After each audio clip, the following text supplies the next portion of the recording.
Hey, man, there's no notifications going out. What's going on, man? What's going on, Daryl McKinney? Welcome to the lone scraggler this fine Sunday morning for OG Boxing Talk. Yeah, blood. So yeah, man, let's just continue to have a conversation we're having off air. What's going on? We got 12 people in the building. Leave the comments. Hey, by the way, it is Blood Boxing's birthday. Happy birthday, Blood Boxing. Happy birthday, yes, Blood Boxing. I'm up there in the club with you now, Fanon, man. Yeah, man, and you're in the you are officially in the I Didn't Die as a Dumb Kid club. Yeah. Hey, I like the way you put that, man. That sounds good. Hey, man, add as much positive twist to it as you can, you know. Hey, man. Hey, dog. I mean, is your father? You still have your parents with you? Yeah, I do. Yeah, see, there you go. What's your dad? Is your dad in his 70s, 80s? He's in his 70s. He's in his later 70s. He looks great too, man. You know, if I could look like him when I'm in my 70s, I'm gonna have it good. There you go, man. Shoot. Yeah, that's the goal for me now. I'm trying to make it to my 80s. And so I got some work. So I got some work to do, man. But yeah, man. So this fights, Daryl McKinney said, good morning, Fanon and kings and queens of the chat. Fam, smash the like button on the way in. We got 22 people. There are no notifications going out. YouTube is tripping. Not like very few notifications went out on videos yesterday. So it may take a little while for people to get on here. Are you even serious with this title? Is it even a debate? Yes, it is a debate. Canelo Alvarez, we're going to talk about it. We got a bunch of other things coming up too. Oka Flex in the building. What's going on? Say good morning, Fanon and the boxing family. Good morning to you, man. But yeah, hey, so the fights yesterday. I was okay on the Zerto fight. Like I watched it, but I kind of was like, okay, yeah, I figured it was a good fight though. You know, it was a good fight. There was a lot of good punishment in that fight. But that fight, the Laywood fight versus Josh Warrington. Yeah, dude, I may have to take that as fight of the year so far. Wow. It was really good, man. Because the thing for me was that in the very early part of the fight, it looked like Laywood, like maybe like the first 2 rounds, Laywood was landing some nice shots on him, boxing him, wound up switching to southpaw, from southpaw to orthodox, was boxing him well. But then Josh Warrington started fighting on the back foot and baiting him in and started landing real big shots on Laywood, man. A lot of really big shots. And then so it looked like Josh Warrington was taking over the fight. Like, hey, man, it was really like he was running downhill on him. And then all of a sudden, man, this 2-piece combination from Laywood, man. God dog. Laywood laid him out with like 4, like you saw it. So yeah, man. So for me, man, that was really, really good, man. Fahim Sator. Funny things about the science though, Fanon, man. The fight could be going one way, it could go back and forth. The next thing you know, somebody's out cold. Yeah, man. It was a good fight, man. Duke's people say good morning, Fanon, but it's hard to put. We'll talk about it. Let me talk. We're gonna actually get through this agenda that we have today. So we have the Canelo Alvarez. Does he have a better legacy than Floyd Mayweather Jr.? What fighters today should be first ballot Hall of Famers? Terence Crawford becomes a two-time undisputed champion. Is this a historical accomplishment in this era of boxing? How far from an ATG argument? We're gonna talk a little bit about Bomac and what's going on with Bomac. Jermell, Charlo, Errol, Spence. Should Errol and Jermell leave Derrick James? And is Floyd hating on the younger generation of fighters? What is his reason for self-promotion? So we are going to talk about all of those things in this live stream. But we can start off, man, because blood boxing. Yes, sir. Yes, sir, man. So what is your take? And then we can go back and forth. If anybody wants to click the link. Also, it is somebody want to put a birthday cake in the thing for blood in the chat for blood boxing. You should do it. Also, I don't know if Blood has a Cash App or what have you, but we can also put that up there so that y'all can, tip your hats to my guy Blood Boxing on his birthday. But better believe it. Anyway, it cuts blood boxing. I got something coming your way, man. I got something on. I got something on your. I don't know whether you on your cigarettes, on your what. I don't know what your vice is. I got some money. I got some money for you, brother. So whatever you use to kill yourself, you can indulge.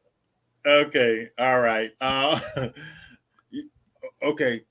Cool. Thank you, big bro. Hey, you know what? Give me about like 1 minute. I got to go find my glasses. Actually, Yeah, my no worries. glasses. Let me. Huh? I think I left them in the kitchen. Hold on, I'll be right back. Yeah, I got you. No worries, man. Go get my reading glasses. Hold on. Yeah, hey, now that is a 50-year-old. Yeah, that is a 50-year-old. Good morning, Fanon. It's hard to put Canelo in the same boat when Canelo refuses to fight David Benavidez or David Morrell. Hey, look, we'll get into it and we'll go through it. We'll get into it and we'll go through it. Yeah, man. Blood boxing's the dude, man. You guys are probably not going to, you may have some disagreement about these things, but hey, man, the cigarettes frying bud. I don't think he smokes. I don't know if he smokes or not. Cigarettes. I was going to say, WEED. I don't think either that or some drink, whatever it is. I stopped smoking, man. Oh, did you? Yeah. Would you stop? So I didn't know. I mean, didn't clearly remember if you did. I thought I saw you smoking one time, but yeah, I did smoke some cigarettes. I stopped smoking cigarettes. I've only been stopped smoking cigarettes for about 2 weeks, but okay. I stopped smoking weed about a year ago. Oh, okay. Yeah, weed a year ago. Cigarettes. I'm on my 3rd week. Okay, cool. Yeah, keep it up, man. Got to get something. You'll figure it out. My mother smoked for encouragement. My mother smoked for, man, I want to say my mother smoked all my life up until like, I think she may have smoked until she was 60. She's in her 80s now. She may have smoked into her 60s. But then when she quit, man, she quit. So if you have just so you know, you can do it. It can happen. She had tried some other times to quit, and then some stress came up, and then she, got stressed and started smoking again. But after a certain point in time, man, she gave it all the way up and was done with it. My father was a smoker too, man. But I think he stopped smoking like, before I got out of high school. Okay. Yeah. But okay, so Canelo, what's going on, Patrick Bell? Canelo, what's your thoughts, man? Talk with me about this. Okay, so I came up with the subject. It's not on Fanon, it's on Blood Boxing, so you guys can blame me for bringing the subject up. But, Canelo Alvarez, he's made a name for himself now. He's been around for a long time. A lot of people talk about him. They talk about where he fits in history now and things like that. When comparing Alvarez to modern day fighters, it's hard to believe that this guy still has as many critics as he does. He has a nice variety of opponents and styles on his resume. I believe that he is the 3rd greatest Mexican to ever live. The only 2 Mexican fighters I would rate ahead of Canelo Alvarez are Julio Cesar Chavez and Salvador Sanchez. I have heard criticisms such as Canelo Alvarez is a manufactured fighter. If he's a manufactured fighter, then what are the other fighters in the modern day boxing environment? They love to say that he lost to an old Floyd Mayweather, not considering Canelo was only 23 years old and was not as big and strong as he is today. He was a pre-prime fighter that had not developed all of his strength at the time. Of course, he didn't have the experience that he would have in years to come. In my opinion, even though he lost to Floyd Mayweather, Canelo Alvarez has the better resume. And this is my opinion, right? Floyd Mayweather recently told a reporter that the reason he is the greatest fighter is because he has made the most money in history. Now, these are Floyd Mayweather's reasons, right? He's made the most money. He did the highest numbers at the gate. He's the most accurate puncher of all times. And he beat the most champions. As far as Floyd Mayweather being the most accurate puncher, CompuBox was not even measured until 1985. and they only did the CompuBox fights for select fights throughout the 1980s. Plus, CompuBox is a flawed system. The main problem with CompuBox is that in 1985, throughout the 1990s, though, there was only a few fights being measured by CompuBox. So Floyd Mayweather's reasons are a little bit flawed, which I did look into that. The so-called champions that Floyd Mayweather beat are not champions, in my opinion. This is the places other argument to the side. And this is not, I'm going to tie Canelo in here. If you do not stand on a valid reign, then I call these guys title holders. Victor Ortiz, Robert the Ghost Guerrero are not champions. Champions are guys like Eusebio Pedrosa, 19 defenses. Jose Cuevas, 11 defenses. Danny Little Red Lopez, 8 defenses. Aaron Pryor, 9 defenses. Jose Napoles, 14 defenses plus 7 non-title fights. Bob Foster, 13 defenses plus 8 non-title fights during his reign. Floyd beat a whole bunch of title holders. And it was not 25 of these guys either. We counted them up. It was 13 of these guys that he defeated while having a championship status. At the time Floyd Mayweather beat these guys, they were champs at the time. It was 17. You sure it wasn't 17? I thought I had a number. 13. 17. I got him here. I got all 13. Unless you could name the ones that I don't have, right? But okay, but go ahead, man. Keep going. Okay, so the majority of them was not coming off of no valid reign. Like I said, there was a few of these guys, such as Sugar Shane Mosley and Oscar De La Hoya, that had successful reigns previously before they fought Floyd Mayweather. The guys who were in the championship status when they fought him was Hernandez, Castillo, Gotti, Judah, Baldomir, De La Hoya, Mosley, Ortiz, Cotto, Guerrero, McDonough, Pacquiao, and Canelo. Did I miss any? Is there 4 that I missed? Oh no, I mean I didn't count them up. I just thought the number. Okay. Just so you know, I've had the conversation before. I know that they say it's 22. It's 22 former world champions, but I thought when I went through them, that it was closer to like 17 people that were reigning world champions at the time. But I understand what you're saying. 13. Though. It's 13. Okay. Yeah. Trust me, I'm not. I know it's not 22, but I'll look real quick just to make sure I'm not tripping. But go ahead, man. Oh, real quick. Glock, I threw you out of here, bro. Okay, let me be very clear about something. All right, dude, we ain't always got to agree with each other about one thing or another, but you all just make it like people like you, the Glock, ruin boxing conversations, man, because you act like it's ridiculous for one person to have an opinion and somebody else to have another opinion, right? These are subjective matters, okay? Subjective.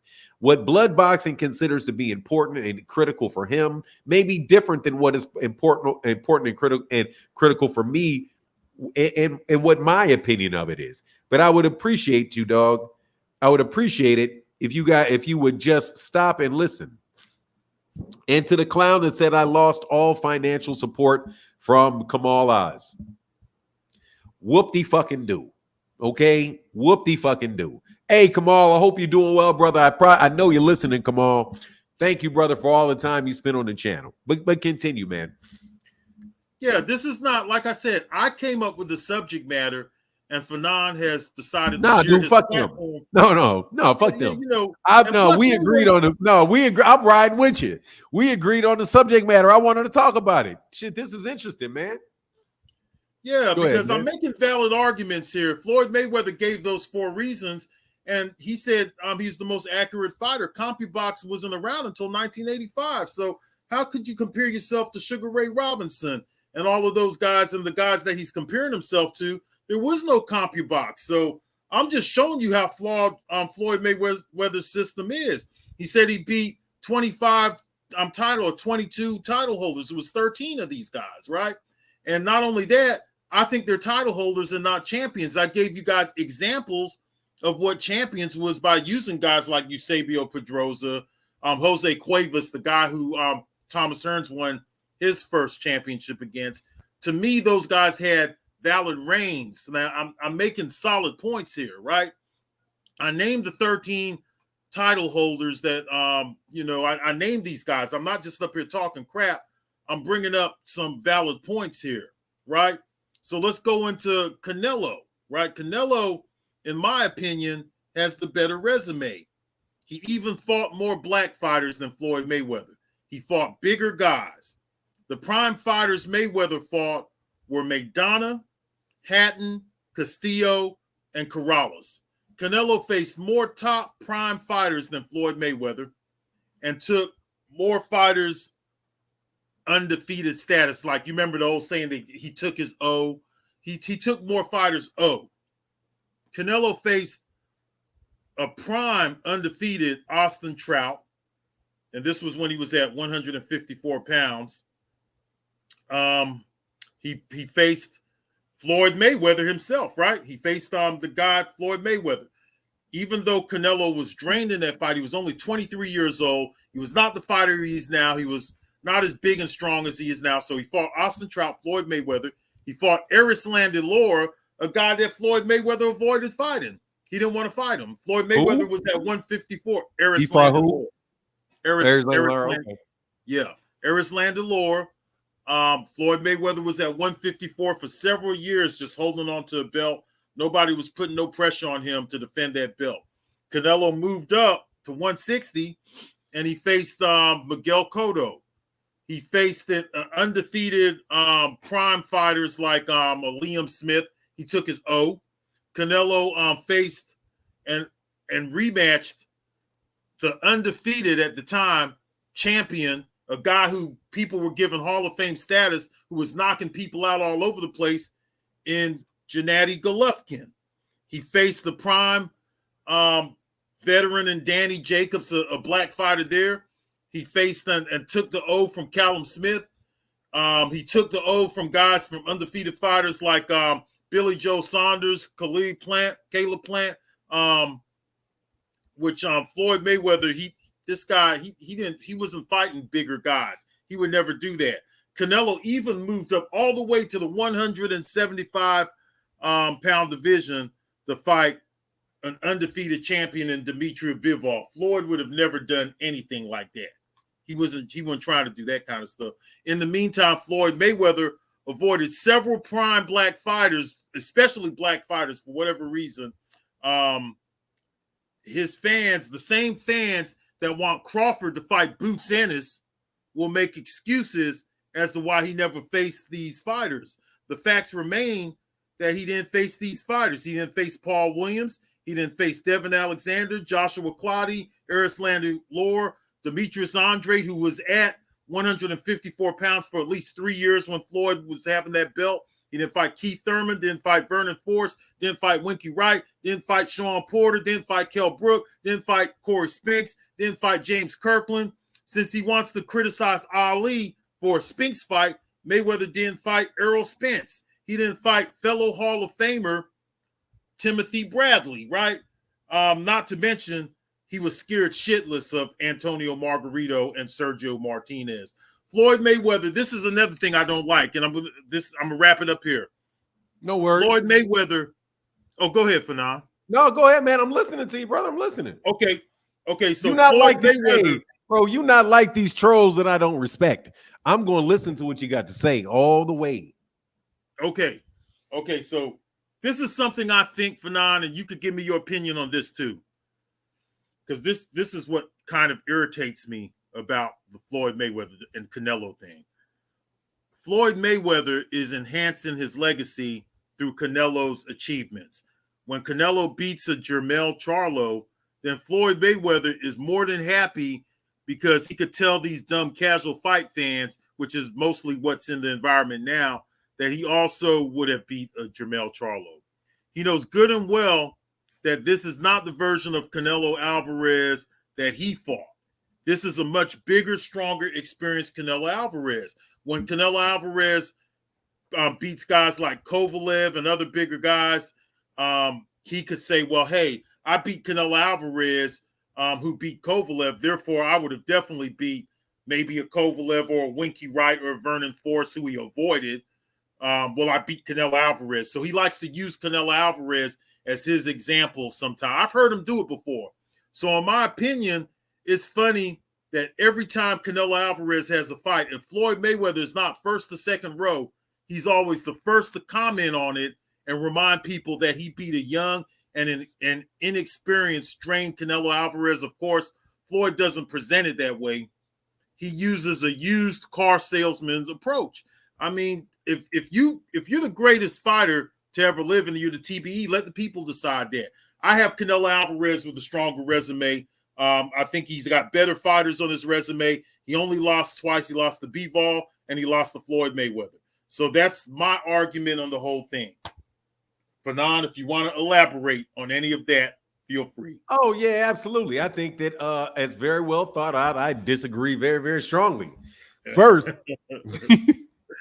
Floyd, man, I got just 4 main points. I was definitely listening to what you had, to say. And let's start this with first, man. Floyd whooped Canelo's ass. So you not going to have a better resume than a guy that has accomplished as much or more than you who whooped your ass. And that is most definitely what happened. Canelo Alvarez, at the time that he fought Floyd Mayweather, Floyd fought him in his, I do believe it was his 5th weight class. So Floyd Mayweather Jr. turned pro. I think he turned pro at 126. But 126, 130, 135, 140, 147, and 154. So Floyd Mayweather Jr. beat Canelo Alvarez in his 6th weight class. His 5th weight class that he had won a title in, but his 6th weight class overall. So that heat, by the time he got to him, I do believe he was 36 years old or 37 years old, something like that. And Canelo already had 40 fights. He had 40 fights. He had 8 title defenses of the WBA belt. He had more fights. He had basically where he fought Canelo at was during the same stage that Terence Crawford is now. Terence Crawford is 40-0. And Canelo Alvarez was 40-0. And again, with 8 title defenses at that weight class. So it's not like that's one of the things that where people kind of brush over what Canelo Alvarez was at the time he took that fight. He was already very well established. Yes, he was 23 years old, but shit, Muhammad Ali was 22 years old when he won the heavyweight championship. And by the time he was 23, 24 years old, was clearly the best heavyweight in boxing. So, and there's other examples of guys that had, by the time they had 40 fights and they were 23 years old, were well established and good in their career. Also, Floyd has another win that is well beyond any win that Canelo Alvarez has in his career. And that's Manny Pacquiao, who many people would argue has a better resume than Canelo does. Being a champion from all the way down and whatever it was, and one, like, what do they say he is, like an 8-division world champion, somebody that had beaten had beaten Oscar De La Hoya, also had beaten Miguel Cotto, I do believe he beat Shane Mosley, beat Antonio Margarito, beat all kind of people that Manny Pacquiao beat. So not only did Floyd beat Canelo himself, he beat somebody that has a better resume than Canelo Alvarez that was fighting at the same time in the same era as him, which was the best fighter and many people thought were the number 1 fighter of the century, according to people like Max Kellerman and a whole lot of other people. Also, we cannot overlook that dirty drug test that Canelo Alvarez got on his record, because as you have resumes, you have everything on the resume. You losses on the resume, positive drug tests on the resume. And it is very unfortunate that Canelo has that, because I like Canelo Alvarez as a fan. And he's definitely a first ballot Hall of Famer. He's definitely going there for sure. But at the same time, man, we can't overlook the fact that happened. Also, when you compare what Errol Spence Jr., what Floyd Mayweather Jr. did When you look at Floyd Mayweather's arguments about why, you had two of them at the same time. The Glock, man, you're out of my life, bro. Fuck out of here, bro. Seriously, man, you're diminishing the conversation. Okay, you got one more time, bro. Floyd, you got one more time, man. I don't care whether or not somebody has something personal against somebody or not. Stop being a moron. If you cannot make a counter argument based off what the man says, and all you can do is look for patterns of hate, you're an idiot. Anyway, let's continue. Floyd Mayweather Jr., his argument, this is where I definitely agree with you, Blood. Because Floyd Mayweather's argument about why he's the best of all time, that I don't agree with it. The CompuBox thing that you said is 100% right. They didn't have CompuBox, and CompuBox is not accurate. You also cannot compare Floyd I believe that Floyd is an error when he compares himself to champions before, because there was only one belt or two belts during a lot of this time. So the fact that you beat champions, some of the champions that he says that he would beat would in the 1940s or the 1950s, those guys would be, all they would be is number 2, number 3 contenders. So if you go back and look at guys like Henry Armstrong, or you look at guys like Harry Greb, or the guys in the 30s and the 40s, you got to say, well, look, how many champions would they have beaten if everybody of all of the contenders had belts? So that's just, I think that Floyd, I don't agree with Floyd's argument for why he's the best ever. But when you compare him to Canelo in his own era, where these guys have been fighting at this roughly the same time, because what's Canelo got? Canelo got like 63 fights, right? That's true. Yeah. So now when Canelo, the portion where you said that there's a lot of people that Floyd didn't fight, and that's definitely true. He didn't fight Margarito. He didn't fight Paul Williams. He didn't fight a lot of these guys that he did not fight were around the 147 pound division. Most of those guys are around the 147 pound division. I can say the same thing about Canelo in his 4th weight class or 5th weight class, because Canelo was a champion at 175.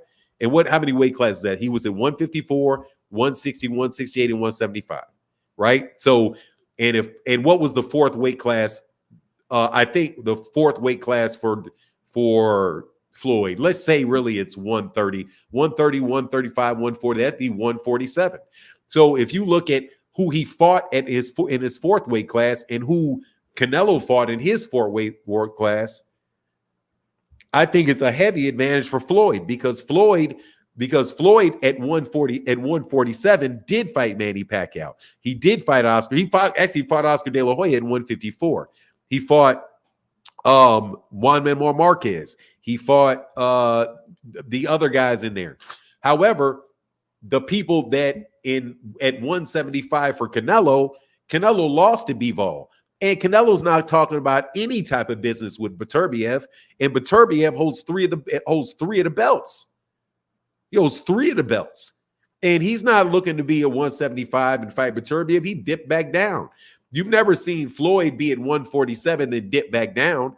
And when he did go to fight at 154, he beat 2 Hall of Famers. He's 2-0 against Hall of Famers at 154 with a win over Oscar De La Hoya. And a win over Canelo Alvarez. So I think because of the fact that Floyd beat him, right? Number one, and he beat Manny Pacquiao. And I don't think you people can underestimate the win over Manny Pacquiao, along with all the things that he did at 130, where he beat Gennaro Hernandez, he beat Diego Corrales. He beat Hall of Fame 130 pounders or 35 pounders at a higher weight class in Juan Manuel Marquez. He fought what's the guy's name? Jose Luis Castillo. And on top of it, unlike Canelo, well, I guess Canelo did it with Gennady Golovkin. Floyd has also given rematches to people that people were, whenever somebody thought that they even came close to beat him, by rematching Marcos Maidana and rematching Jose Luis Castillo. you throw on top of that his what I would consider to be 49-0. That's what I would get, because I'm not a big fan of that fight with Conor McGregor. Yeah, Conor McGregor. But yeah, why didn't Floyd fight Winky at 154? Why would he fight Winky at 154? Well, they had signed though, Fanon. They had signed the fight, and Floyd pulled out last second. I didn't know anything about that. I don't know why he didn't fight Winky Wright at 154. I guess I could ask the same question. I guess I could ask the same question about why Canelo Alvarez is not fighting Demetrius by Arthur Beterbiev at 175. If he lost that fight and then he moved back down. Yeah, why didn't he rematch though? He didn't even rematch. He didn't rematch the dude that beat him. Let's not forget that Floyd's motto was low risk, high reward. He didn't want to take the risk. Okay, and then you brought up the thing about I don't think that is his motto. I think that's a motto that you're putting on him. No, he said that. He said low risk. He said his motto is low risk, high reward. Yes, I'll find it for you and I'll send it to you. Please do. I will. He said it. He said it out of his mouth. Now, there's people in the comment section who know they heard that. They might not want to admit up to it, but he did. No, just let me know. I'll look for it. He did. He said low risk, high reward. He said that's the approach that he's taken, which he said out of his mouth. But okay, so you brought up the thing with Canelo Alvarez with the drug test, right? Well, USADA was Floyd Mayweather's shield. He basically made all these fighters fight under USADA. He never wanted to fight under VADA. He basically was caught, they said, at least 3 times with bad tests. Now, I don't know if this is true or not.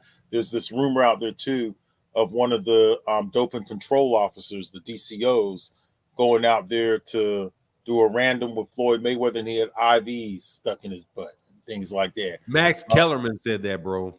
Okay, well. Max Kellerman said that. He didn't say that. Max Kellerman. No, I'm saying Max Kellerman. Okay. Max Kellerman's the one that said that that's his MO. Max okay, Kellerman. Well, there might be some truth to that. There might not be. It depends on how much credit you want to give or how much you hold in Max Kellerman. But you don't think Canelo Alvarez has that? You don't think Canelo Alvarez fits that same mode of low risk, high reward? Well, I think. What would you call Amir Khan? What would you call Amir Khan? What would you call Amir Khan? And what would you call Amir Khan and James Kirkland in refusing to let James Kirkland train with Ann Wolfe? Well, that's a good point. But still, there's way more fighters that Floyd avoided. I just named a whole list of these guys, right? There's several of these fighters. Not only that, he always fought in Las Vegas. He would never leave Vegas. He'd have him under the USADA program. He picked the gloves. He picked the ring size. He had every advantage. When he fought Marquez, he said out of his own mouth, he criticized Manny Pacquiao for catch weights, and then he catch weighted Canelo. And then when he fought Marquez, he didn't even make the catch weight. He came in overweight for that fight, but he expected Canelo to be on point when he catch weighted Canelo. Like Floyd Mayweather did a lot of shady stuff, man, and I think it hurts his legacy some. And then when at the time too. Timing is another thing that's important in boxing. Yes, he did fight Hall of Famers. He fought Oscar De La Hoya. He fought Sugar Shane Mosley. He fought these guys and Manny Pacquiao when they were past their prime. And people will say things like, well, Floyd Mayweather is a year older than Manny Pacquiao. Okay, but he has a different style. Manny Pacquiao was a fighter who threw a lot of punches.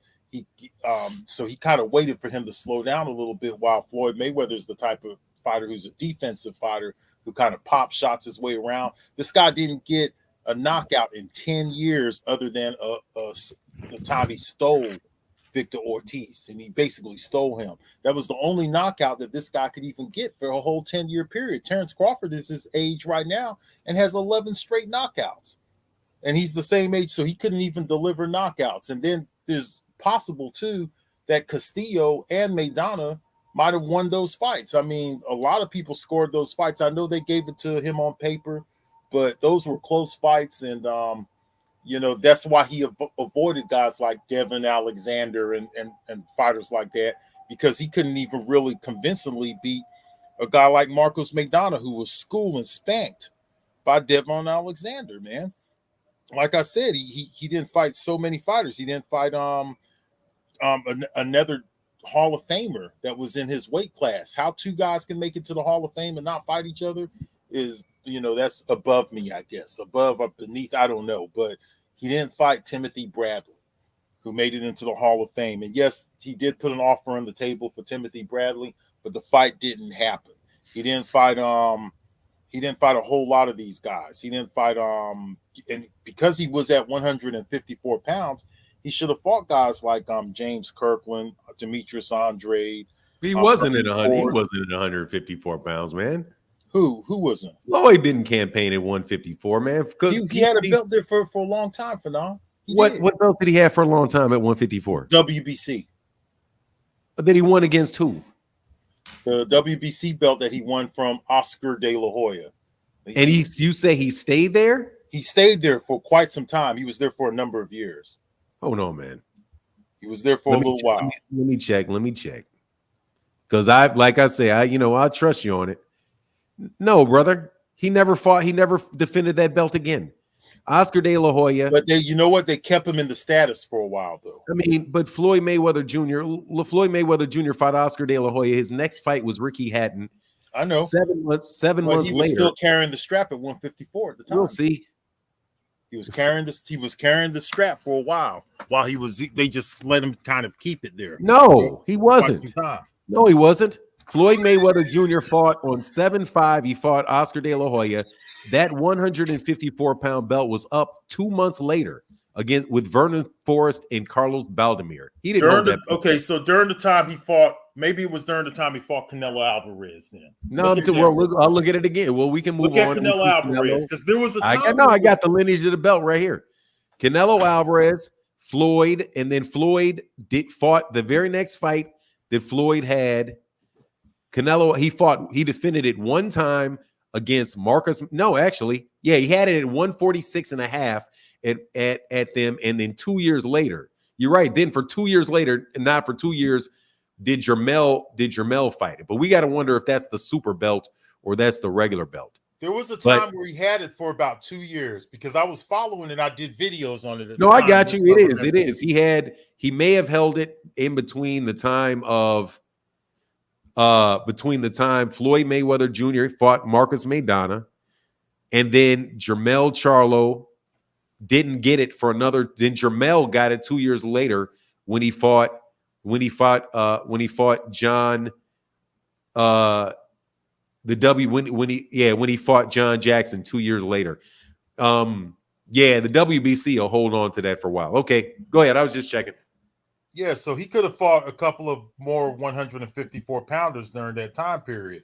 Let's just just for the sake of it though, let me do something. You're holding him impossible. You're holding him. I think it's unfair to hold him responsible for every fight that did not happen while he was in boxing, man. I mean, he legitimately won, dude. He's not like he did not fight top quality fighters on a regular basis. So it's I didn't think those fighters like Victor Ortiz and Marcus Maidana was top quality fighters. Like I said, Marcus Maidana.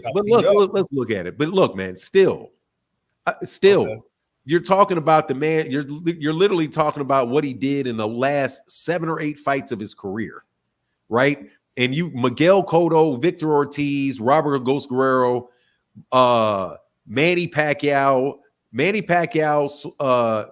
Sal Alvarez. These are all fights that you're talking about when he's 35, 36 years old in his 4th and 5th weight class. So it's almost like you're looking at everything that he does and saying, well, what he's done. I needed to see you fight this guy and this guy and this guy and this guy. I can go and talk about a bunch of fighters that Canelo's not fighting. Okay, you can't name as many as I just named. Because the career's not over yet. But watch. So there was I can tell you all the people. I'll tell you all the people he didn't fight. Which he should have fought him because he called him out directly. I'll tell you all the people he hasn't fought. I'll tell you all the people he hasn't fought. No worries. At 154 pounds, he did. At 154 pounds, he did not fight Jermell Charlo. He did not fight Demetrius Andrade. He still did not give Hey, you're out of my life, bro. Goodbye, Glock. You're annoying. He did not fight. He did not rematch Erislandy Lara in a fight that a lot of people thought he lost. He did not rematch. He did not rematch Austin Trout in a fight a lot of people thought he lost. At 160 pounds, he ducked. He got a belt taken from him because he refused to fight Sergey Deverenchenko. That's why he got stripped of the IBF belt. He also did not fight the number one contender Jermell Charlo at 160.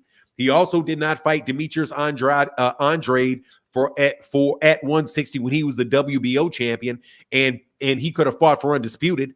But the next weight class, all of a sudden, undisputed becomes important. He also did not fight at 168 pounds. He's not fought David Benavidez. He's not fought David Morrell at 168 pounds.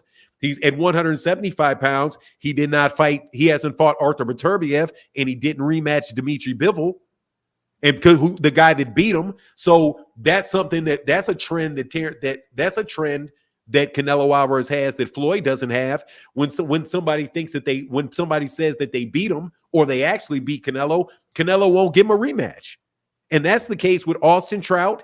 That's the case with Erislandy Lara. That's the case with Dmitry Bivol. And then the guy he cherry picked at 175 by fighting Kovalev, who had already been knocked out 2 times before that and was a known alcoholic, but yet he wouldn't go fight the undefeated knockout artist Arthur Beterbiev. And I don't think Arthur Beterbiev's name has ever left his mouth. So, there's definitely things that I can say Canelo Alvarez didn't do. But if I look at what he does do, yeah, for certain, he's got a Hall of Fame career. But there's all kind of things he didn't do. He cherry-picked James Kirkland. He cherry-picked Amir Khan. Like, who fights Amir Khan? And other than Terence Crawford, who cherry-picks somebody like Amir Khan that can't stay awake at 140 pounds and fights him at 100? Did he fight him at 154 or 160? I can't remember. Amir Khan, he fought him at 160. I think it was 160. I think it may have been the tail end of 154. But even if he fought Amir Khan at 160, it was a catch weight. Yeah, come on, man. I can do that. And Floyd ain't never popped dirty. Like you say, like he didn't have USADA. Dude, Canelo Alvarez literally had the rules changed for him. He can literally use the same amount of computer all in his system that he popped dirty with. He can now use because the WBC changed the whole rule for him. I think that trumps the WBC allowing Floyd Mayweather Jr. to be able to hold the belts for a little while. Yeah, it was in 154. So yeah, that's me on that. Well, you know what? I think a lot of these guys, Floyd Mayweather would have never even taken the risk. He was low risk, high reward. He wouldn't have taken a chance against some of these guys. He would have never fought nobody like that because there's too many names that was relevant that he just totally avoided fighting at all. Forget it. Is there a Hall of Fame fighter that he is? How many okay, let's ask this then. How many Hall of Fame fighters has Floyd fought? And how many Hall of Fame fighters has he refused to fight when he was around? The only one that I can think of is somebody that ducked him, and that's Tim Bradley. Tim Bradley didn't want that smoke. That's not Floyd. That's Tim Bradley. Didn't want that ass whooping. That's Tim Bradley didn't want that ass whooping. But that's that. Who at the time Floyd fought these guys, man, they were past their prime. So was Floyd. Floyd wasn't past his prime when he fought Jose Luis. I don't think he was past his prime when he fought Oscar De La Hoya, but I think De La Hoya was. He also went up to 154. But okay, so let's go to Canelo Alvarez and see how many people were past their prime when Canelo fought him. Shane Mosley, Miguel Cotto, Gennady Golovkin, 2 times Gennady Golovkin, Sergey Kovalev. I don't know if he was past his prime, man, because Gennady Golovkin was undefeated at that time, bro. He wasn't undefeated in that third fight. Let's talk about the trade. He was undefeated in the first fight. Okay, and so let's also talk about the champions that Canelo Alvarez the quote unquote champions that Canelo Alvarez beat, like Callum Smith and Billy Joe Saunders. He took and those Rocky, guys O's and from Rocky. them. He made them look like bums. They are bums. No, they're not bums. Callum Smith and Billy Joe Saunders. He didn't They're make not them any look like they better are or worse bums. than Marcos Maidana and Victor Ortiz and them guys. Oh, come on. Ain't no way in the world y'all would be letting Floyd Mayweather Jr. get away with a Eurobum tour like that. Come on, man. They're not any better than Maidana and them flat-footed Mexicans and stuff that he was beating. Like I said, are they better than one? Better competition. Okay, how about this? Tell me somebody can. First of all, the Mexican and the flat-footed Mexicans that he was beating all the time. There was all kinds of fighters out there that he could have fought over them flat-footed Mexicans. What flat-footed Mexicans? You know, I don't know. Name the flat-footed Mexicans. Victor Ortiz, Robert the Ghost Guerrero, and all of them type of guys, right? Okay, so that's two flat-footed Mexicans. Do you know what the record of flat-footed Mexicans are against UK bums? Do you know how many times? Do you know how often Mexican fighters, flat-footed Mexicans, beat the brakes off of top-level UK fighters? Mexican fighters are easily levels above UK fighters, and Floyd ain't got. I don't even know if Floyd got a UK bum on his resume. How many black fighters does Floyd got in his resume? I don't know. How many Floyd? Let me see. Diego Corrales. Let's go through them because I don't think you're going to like this. Diego Corrales. He's got Diego Corrales. I don't know. I guess we could put him in the black category. Yeah. We got Diego Corrales. Okay. We have Chop Corley. Okay. You've got my guy Sharmba Mitchell. That's 3. You have Sharmba Mitchell. Let me pull up his resume so we can just go through this. He has a surprising amount when he wants to get him paydays. So let's go. Zab Judah. Admit there was always a better black fighter in the environment, but go ahead. Yeah, because Floyd was in the ring. But let's go through. Emmanuel Augustus. There's Emmanuel Augustus other than Zab Judah. Hold on, let me go. Emmanuel Augustus. He fought the Drunken Master. You know that ain't no easy fight. The Drunken Master. He's got Diego Corrales. Ridiculous. How many losses does Emmanuel Augustus have? Come on, man. You know full well that Emmanuel Augustus is Negro, and that man is hard to beat. The only person I ever heard say Emmanuel Augustus was a great fighter was Floyd Mayweather and his stupid fans that follow him around. Come on, man. You know full well. Don't play games with He's the Drunken Master. He's a veteran fighter. He's a tricky fighter. Yeah, Emmanuel Augustus, Diego Corrales. Then you have Philip Nadeau, DeMarcus Chop Corley, Henry Brusales, Sharmba Mitchell, Zab Judah, Shane Mosley. I'll count Miguel Cotto. I want to, but we're not going Miguel Cotto. Then you got who else you got? Then he ends it with Andre Berto. Hey, what's up? Let me get this super chat. Somebody's supporting the chat, bro. Thank you so much for the support. Hey, said peace, Fanon. How he waited Pacquiao out when Pacquiao didn't want to take the test. Pac-Man ducked the test for 5 years, and the only person was Paul Williams. Hold on, let me finish, man. You got to finish the super chat, man. Go ahead. Pac-Man ducked the test for 5 years. The only person Floyd ducked was Paul Williams. How many black fighters Bud fought? Go ahead, man. We're going to respond to that, man. Oh, real quick, Deborah Booker said, hey, TBE forever going to give Canelo Alvarez a boxing lesson. That will go down in history. Yeah, Bud, you can't get past the fact that he catch-weighted him. He catch-weighted him, and he was not even in his prime. Himself. He was not in his prime. Man, he was like, how? If you name me another guy that has been hold on, Bud. How can you not be in your prime when you have 8 title defenses in 40 fights? He wasn't he was 23 years old. He hadn't reached his prime yet. He was in an experience. He is an 8-time defending world champion with 40 fights. He had 40 fights. 8-time defending champion. I don't think he was prime yet, man. He's never been that good. He wasn't prime yet, man. He was 23. He started fighting when he was like 15 years old in Mexico or some shit like that. So, of course, he had a lot of fights. 8-time defending champion, bro. 8 He was times? in prime still. He still was in prime. Wait, God, dog. I mean, because who else he's a gets great credit for fighter? Because he's a 8 great times. fighter. He achieved Bro, a lot he was at a a young world age. champion. Nah. So he had 40 fights. He was basically the same age. He's about the same age as Shakur Stevenson is, but he had 40 fights and 8 world championship wins. Fighting in Mexico at a young age. He was 23 years old. He was not at grown men's strength yet. 80. Okay, so let's see this. All right. Hold on, Alfred McKinney. Hold on. Let me say, can I address Alfred McKinney real quick? Oh, you can duck the smoke. Sure. Go ahead and get addressed. Alfred McKinney. First of all, everything that I've said up here is a fact about Floyd Mayweather.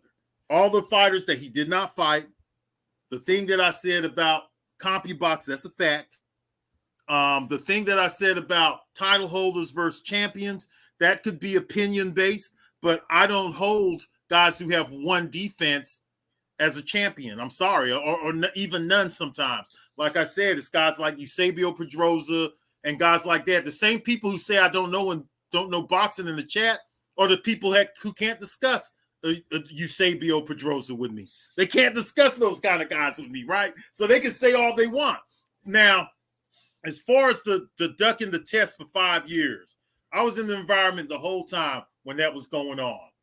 Floyd Mayweather, there was rumors out there that he was getting away with failed drug tests over there at USADA, right? So Manny Pacquiao didn't want to take his stupid USADA protection test. That's all it is. He had a reason to not take that test because Floyd Mayweather was taking advantage of that testing. And he was coming in there juiced to the gills. And that's how I feel about it. I can't prove it. But he was out there juiced to the gills. He want to take the test, on that man.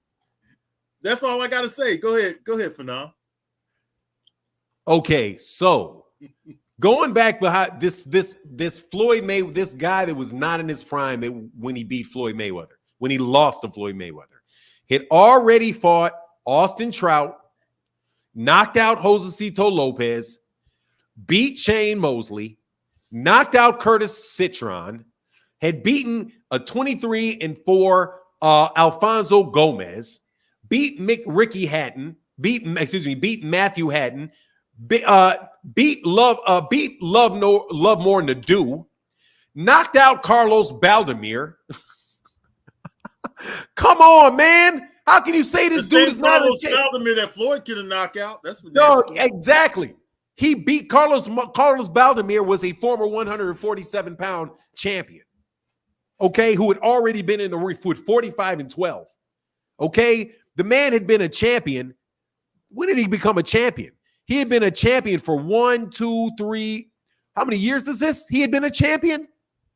He'd been a champion for over 2 years. And he beat all, and his title defenses included Austin Trout, Josecito Lopez, Shane Mosley, Kermit Citron, Alfonso Gomez. Man, come on, man. Well, that man was in his prime. Carlos Baldemir was never nothing much anyway. Bro, he is a former neither was world. Kermit the Frog Centron, who jumped out of the ring that one time when he fought Paul Williams. That's why they call him Kermit the Frog. Come on, bro. Nobody else like that does not in their prime. Being prime, beating those guys. Come on, man. He was 23 years old. Come on, man. Most fighters are not in their prime yet when they're 23. They're just not 23 years old. Most fighters don't have 40 fights at 23 years old because they're from the United States, and they can't. And they turn pro at 18. They turn pro at 18. That man was all, and he had, by the way, he had 43 fights at the time. I said 40 fights. He had 43 fights. 43 fights and wins over Hall of Famers, and you're not in your prime? Come on, man. You know what it was. They thought that they was ready for Floyd. He misstepped. He got his ass whooped. He wasn't ready for Floyd. He wasn't ready for Floyd. You said it right there. He'd never be ready for Floyd. He wasn't experienced enough. If he fought Floyd Mayweather Jr. and Floyd Mayweather Jr. was the same Floyd Mayweather Jr., Floyd Mayweather Jr. would whoop his ass again because he's not as good a fighter as Floyd. And we're not even going to get to the point that he's just not as good as Floyd. He's not as good in the ring. He's not as good. I think he is. Man, well, Floyd Mayweather Jr. is a better fighter than him, man. He avoided all the fighters. Low risk, high reward, bro. He is a high risk, high reward too. He has plenty of high risk, high rewards. He's got Oscar De La Hoya, high risk, high reward. Juan Manuel Marquez, high risk, high reward. Manny Pacquiao, high risk, high reward. Canelo Alvarez, high risk, high reward. Diego Corrales, high risk, high reward. Gennaro Hernandez, high risk, high reward. That man, in early part of his career, fought everybody.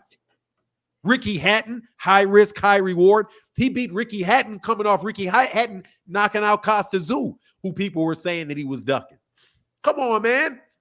Be fair to Floyd, bro. Be fair to Floyd. Okay, but I'm also going to be fair to Canelo. Canelo got his ass Floyd whooped. Was scared of in Eris Landon-Lore. Can you please name the people that whooped Canelo's ass for me? The people who whooped Canelo. Canelo only has 2 losses. Who whooped Canelo's asses? Who whooped Canelo's ass? Canelo got beat by Floyd, but he was young at the time. And B-Ball and somebody that may never come near the Hall of Fame. B-Ball. He got beat. He got beat by B-Ball might be Hall of Fame though. We'll have to see about that. We'll see. He got whooped by B-Ball, and he wouldn't even rematch him. He got whooped by Lara, and Lara's not going to the Hall of Fame. I don't know if he got whooped by Lara, but he fought him, and he won and the lost. Fight. Who you thought won that fight? Between Lara and Canelo? Yeah. It was really close, bro. I don't know. I think I had scored it. Man. I gave it to Canelo, man. I gave it to today's argument. You'll give it to Canelo, bro. Hey, let me get these super chats real quick.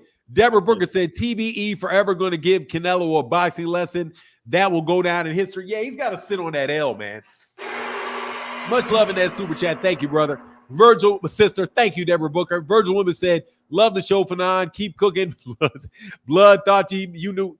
Blood. Yeah, he does know boxing very well. Floyd is first or second GOAT. Depends on who's answering the question. And then my guy, Frederick Meadows in the building, says, put some respect on Floyd's name. For sure. Alfred McKinney said, peace OG Blood. You know more about boxing than me, but all the top fighters Bud fought wasn't in their prime except for Spence. Now Bud's ducking boots. Why? I don't understand why Bud's in this conversation, because Bud is definitely not with Floyd.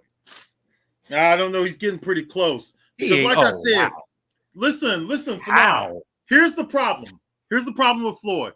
Floyd's top fights, really, the guys that he beat, the 13 champions that he beat, were not the best fighters. His best fights really are Maidana, Hatton, that were prime fighters, or Maidana, Hatton, Castillo, and Corrales. Point blank, period. All the rest of those fighters, there was something going on. They were either too old. It was 38-year-old Shane Mosley and all of that. His best fights are Maidana, Hatton, Castillo, and Corrales. Golovkin alone beats those guys. What? Maidana. Man, you think Golovkin beats Manny Pacquiao? How do you leave Manny Pacquiao and Canelo Alvarez out of this? Because how do you leave those two out of it? They weren't prime, man. Man, don't let me call you out, Bud. Blood. You know I got you. You know I got receipts on you. They're not prime. They're blood not prime. Boxing. I got receipts on you. Remind me the receipts. Give me the receipts again. You did a video years ago before that fight that took place with Canelo Alvarez and Floyd. Mm-hmm. And you said you would give Floyd Mayweather full credit if he took that fight and beat him. You said that, Blood. What has changed?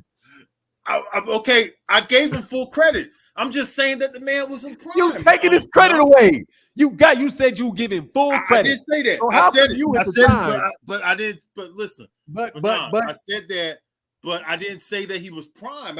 He wasn't a prime fighter at the time. What you said was you would give him credit for taking that fight with Canelo Alvarez, because you were saying the same thing about Floyd and Floyd cherry picking people and all of that. And you said with Canelo, before that fight got made, you said you give that him full credit for fighting that young, undefeated, highly skilled Canelo Alvarez. And now, years later, you are refusing to do so. No, I'm giving him credit for the Canelo win. I think it's a big win. But there you go. So put it on the list. He was okay. So all right. I'll put Canelo on the list, right? But it's a pre-prime Canelo still. I'm talking about the 4 fighters that he fought that were the biggest fight for prime fighters was Maidana, Hatton, Castillo, and Corrales. Now I give him his legacy fight is one of his legacy fights is a Canelo Alvarez, it's Manny Pacquiao, De La Hoya, and them guys, right? But I just don't think they were at their very best when they met Floyd, when they crossed the path with Floyd Mayweather. Floyd wasn't at his very best either.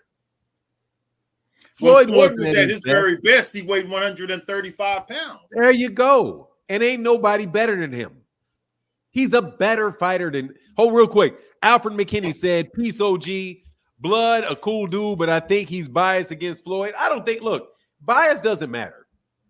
I would like to put all this people being biased stuff to rest, because being biased doesn't matter, brother. Either what you're saying is true or not.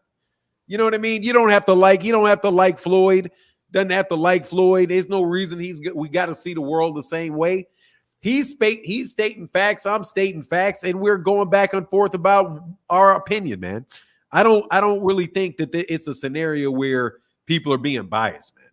Canelo Alvarez is a great fighter without a doubt, man. He's got a great career. He does. He just got his ass. The only problem is he got his ass whooped, and he's got to sit on that L. Daryl McKinney, man, much love, brother, for that $25 holler in the cash app,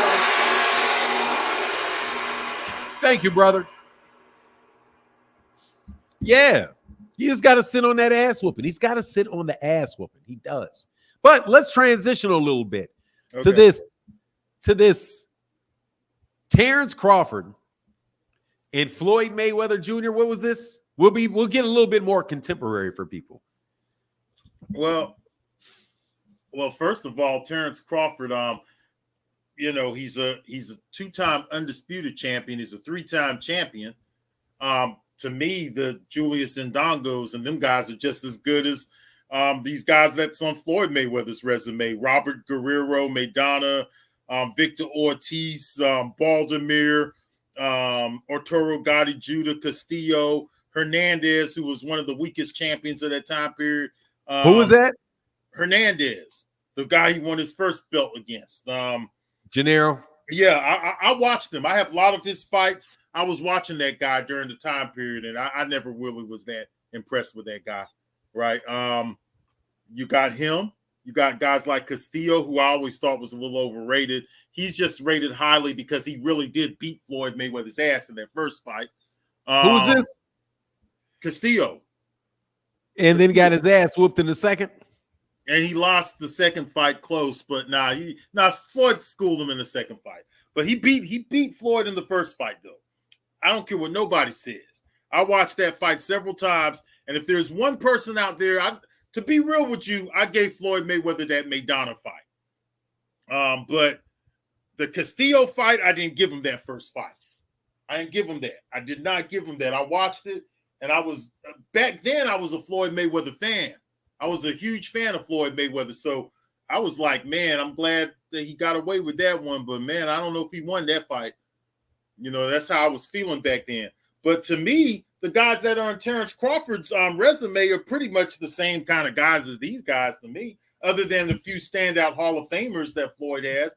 Man, Crawford also fought Errol Spence, a fighter Floyd Mayweather would have never fought. He would have never fought a young undefeated fighter like Errol Spence that's black. He would have never fought a Terence Crawford. Like I said, he'd avoided Paul Williams, Devin Alexander, Claudie, Laura, Andre, Thurman, Forrest, Winky Wright, Porter, Brooke, Corey Spinks, Errol Spence, because he was in the Forrest, bro. Timothy Bradley, Antonio Margarito, Sergio Martinez. There's so many fights. Why should I believe? Come on, man. You threw some sneaky ass names in there. Okay, first of all, Vernon Forrest died, bro. So you can't do that. But people wanted that fight back in the day. They wanted the fight they wanted the fight. I do think they wanted the fight before Floyd even got to the weight class. And Floyd, because I do believe that was around the same time Floyd was still at 135. And Vernon Forrest died. No, he had already moved up. He had already fought what's his name? Samba Mitchell now. Sharmba Mitchell. Sharmba Mitchell fight was at 140. I know, but that's when people started mentioning when he moved up and he beat Oscar De La Hoya, Vernon Forrest's name came up then. It came up because I brought it up. I made a video on it way back then, bro. When he beat Oscar De La Hoya. I said, okay, so now that he's beat De La Hoya, is he going to fight Vernon Forrest or Winky Wright or somebody like that? Because I started noticing the pattern early. I started noticing the pattern early, bro. Okay, hold on one second. But OG knows his boxing, though. Yeah, Blood knows his boxing. Blood absolutely knows his boxing. Alfred McKinney in the building said, questions to both y'all. Who wins at 135 in their prime, Floyd or Bud? Man, that shit is not even a close fight, bro. That shit is not a close fight. At 135, I'd give it to Floyd, but not at 147. I mean, dude, I'll give it to Bud. Dude, I'll give it to Floyd any way, shape, form, or fashion. I'm giving it to Floyd. Floyd couldn't even stop anybody in his last 10 years. Bud is stopping all kind of people. He ain't got to stop 11 straight.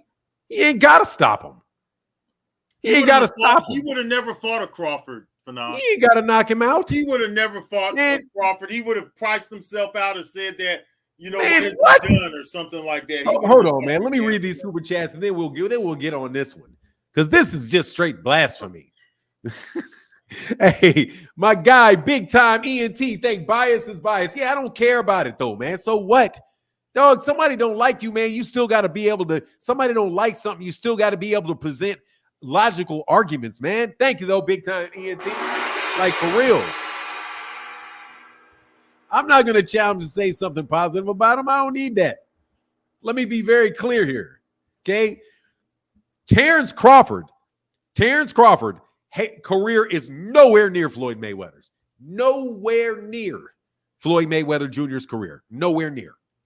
Not in the level of fighters that he's fought, not in the level of fighters that he's beaten, not in the things that he's done. All of a sudden, undisputed becomes, first of all, Floyd, the four belt era stuff, and him being a two-time undisputed champion. Dude, he never defended his belts. At 140 pounds, he never defended that undisputed title. Never did. And at 147 pounds, he beat two guys to do it. The only reason he got it is because Errol insisted on doing it. Other than that, he didn't need it. So he's got one win against Errol Spence Jr. that stands anywhere near the top wins of Floyd Mayweather Jr. Because Floyd whooped Canelo. That's a better win. Floyd whooped Manny Pacquiao. That's a better win. Those two right there are better wins than Canelo Alvarez right there, better than anything Terence Crawford's ever accomplished in his career. Okay, let's get one thing clear, though, Fanon. I didn't say that Crawford had the better resume. I said he's a couple of fights away from it. Let him go in there and beat a Canelo and one more fighter like that, and then he's pretty much got the same thing Floyd got going on. If he beats Canelo, Floyd already did it. And he did it when Canelo didn't have over 60 fights. Because Canelo has over 60 now. He's not, before when he had 40, that's prime. Okay, so you telling me that the 23-year-old Canelo that fought Floyd is a better fighter than what's out there right now in the early 30s? He's better athletically, yes. Absolutely. He has better movement. He has better endurance. Absolutely. You're saying he's better now or he was better then? I mean, I think he's about the same. I don't think he's so you don't better think he's bigger and stronger now than he was then? He's bigger, he's stronger, he's not as fast. His defense isn't as good. He's plodding behind people. But no, I think at 40 fights, and you tell me this. Okay. You tell me somebody that hit their prime after 40 fights. Nobody. You can't find it. There is no other professional that you can say, oh, he's got 45. He's not at his prime at 40. He's at his prime at 60. In order for you to do that, you're gonna have to go back to the 1920s. Well, I could go back to Henry Armstrong and them because you're gonna have to go to guys that are fighting 20 times in a year. Yeah, Henry Armstrong, Sugar Ray Robinson, and guys like that. Tell me, tell me somebody that is better in their 15th year of being a professional, 15th year as a professional, than they were in their eighth year. Come on, man. The man is no bullshit. Bernard Hopkins was in his prime in his 30s, but wasn't in his prime first of all, he doesn't have 60 fights. Floyd, I don't even think Bernard Hopkins primed out at around 30. He was one of the guys who did bloom late because he started when he was in his later 20s because he had to go to prison. So I think he was in his prime during the time he was fighting guys like Antoine Eccles and them guys, Allen and them, and he was about 30. He was in his mid-30s. But I don't know. That's a different question when you said 15 years. I think that's a better argument than saying, than placing the age number on it. By going by the amount of years. I'll give you that. Yeah, the 40 fights. That gets you can't make the 40 fight argument because you have to eliminate everybody before like 1960. You got to eliminate. You're right about that. But going to the 15-year thing, you make a valid point there. Yeah, I give you that one. I will give you that. I appreciate you. You make a valid point there, but not with the 40 fights though, because 40 fight. Oh, for a modern day, for any fighter, modern day, yes, 1960. For a modern day fighter, that is valid. For a modern day fighter, it's valid. It is valid for a modern day fighter. Yes, absolutely. So, yeah, I think Canelo Alvarez, put it this way. There's no reason for me to believe that Canelo Alvarez wasn't better when around the time that he fought, from the time he fought Floyd Mayweather Jr. to around the time that he fought, Gennady Golovkin for the second time. So what was that? Through Angulo, Lara, even though he got his ass whipped by Lara, Kirkland, Cotto, Khan, Liam Smith, Julio Cesar Chavez Sr. to Gennady Golovkin. I think that he was in his prime personally from around 2012 to about 2017 or 2018. And then right around 2019, I thought he started dipping a little bit. He got to Sergey Kovalev, but then from Callum Smith to Yildirim, Billy Joe Saunders, Plant, Bivol, I thought he was a little past it. But fighters are priming out a little bit later now, Fanon. I mean, Terence Crawford to me is still pretty close to prime. He's 36. He's pretty. I mean, I haven't seen no significant drops from him. And Canelo Alvarez is one of those guys too. Those guys 15. Like Charlo and them, those guys have been around for a long time. These guys don't fight as much as they used to. That's the thing. They don't fight as much as they used to. Terence Crawford is a 15-year, I think he's 14, 15 years now. And in about 40 fights. I think he has 40 fights. I think he's 14. Man, dude, Terence Crawford is most definitely slowing down. Definitely slowing down. He didn't look like he was slowing down in that Errol Spence fight. He didn't look like he was. Because he beat Errol Spence. But we'll see with Jermell. That's one of his best performances. And we'll see. I'm just saying. Okay, so you name a fighter who hasn't after 15 years. I was about Terence Crawford. There you go, right there. He beat a guy. He beat a guy that was all. He did. He beat a guy with a 50. A guy that fought one time in 3 years. Had fought one time in 3 years, coming off of a life-threatening car accident. Right behind a guy that got shot in his knee, a guy that got shot in his knee, a dude that retired. I mean, I can do that too, but so I don't know. He's got to fight Boots for me to know that. I think we'll see. We'll see if Terence Crawford does. So it's possible that a few of these guys are priming out or They're like staying in their prime a little longer because they don't fight as much. They're not as banged up as they used to be. So Terence Crawford is a good example, and so is Canelo Alvarez. I don't think he's in his prime anymore, but I think he's a better fighter than he was then. I think if the 168-pound Canelo got in the ring with that version of Floyd Mayweather, it'd be a different fight. Hold on one second. Derek Choice. Once again, why don't you listen to what I'm saying? Okay. If he beats Boots, then Boots is too young. Just stop. Wrong. Because I'm the one saying, Derek, if you're not catching it, I'm the one saying that Canelo wasn't too young. Jerron Ennis is 3 years older than Canelo Alvarez is right now. He's 26 years old. He is already the same age. He's already older than when Terence Crawford beat Ricky Burns. He's got more fights than Terence Crawford had when Terence Crawford beat Ricky Burns.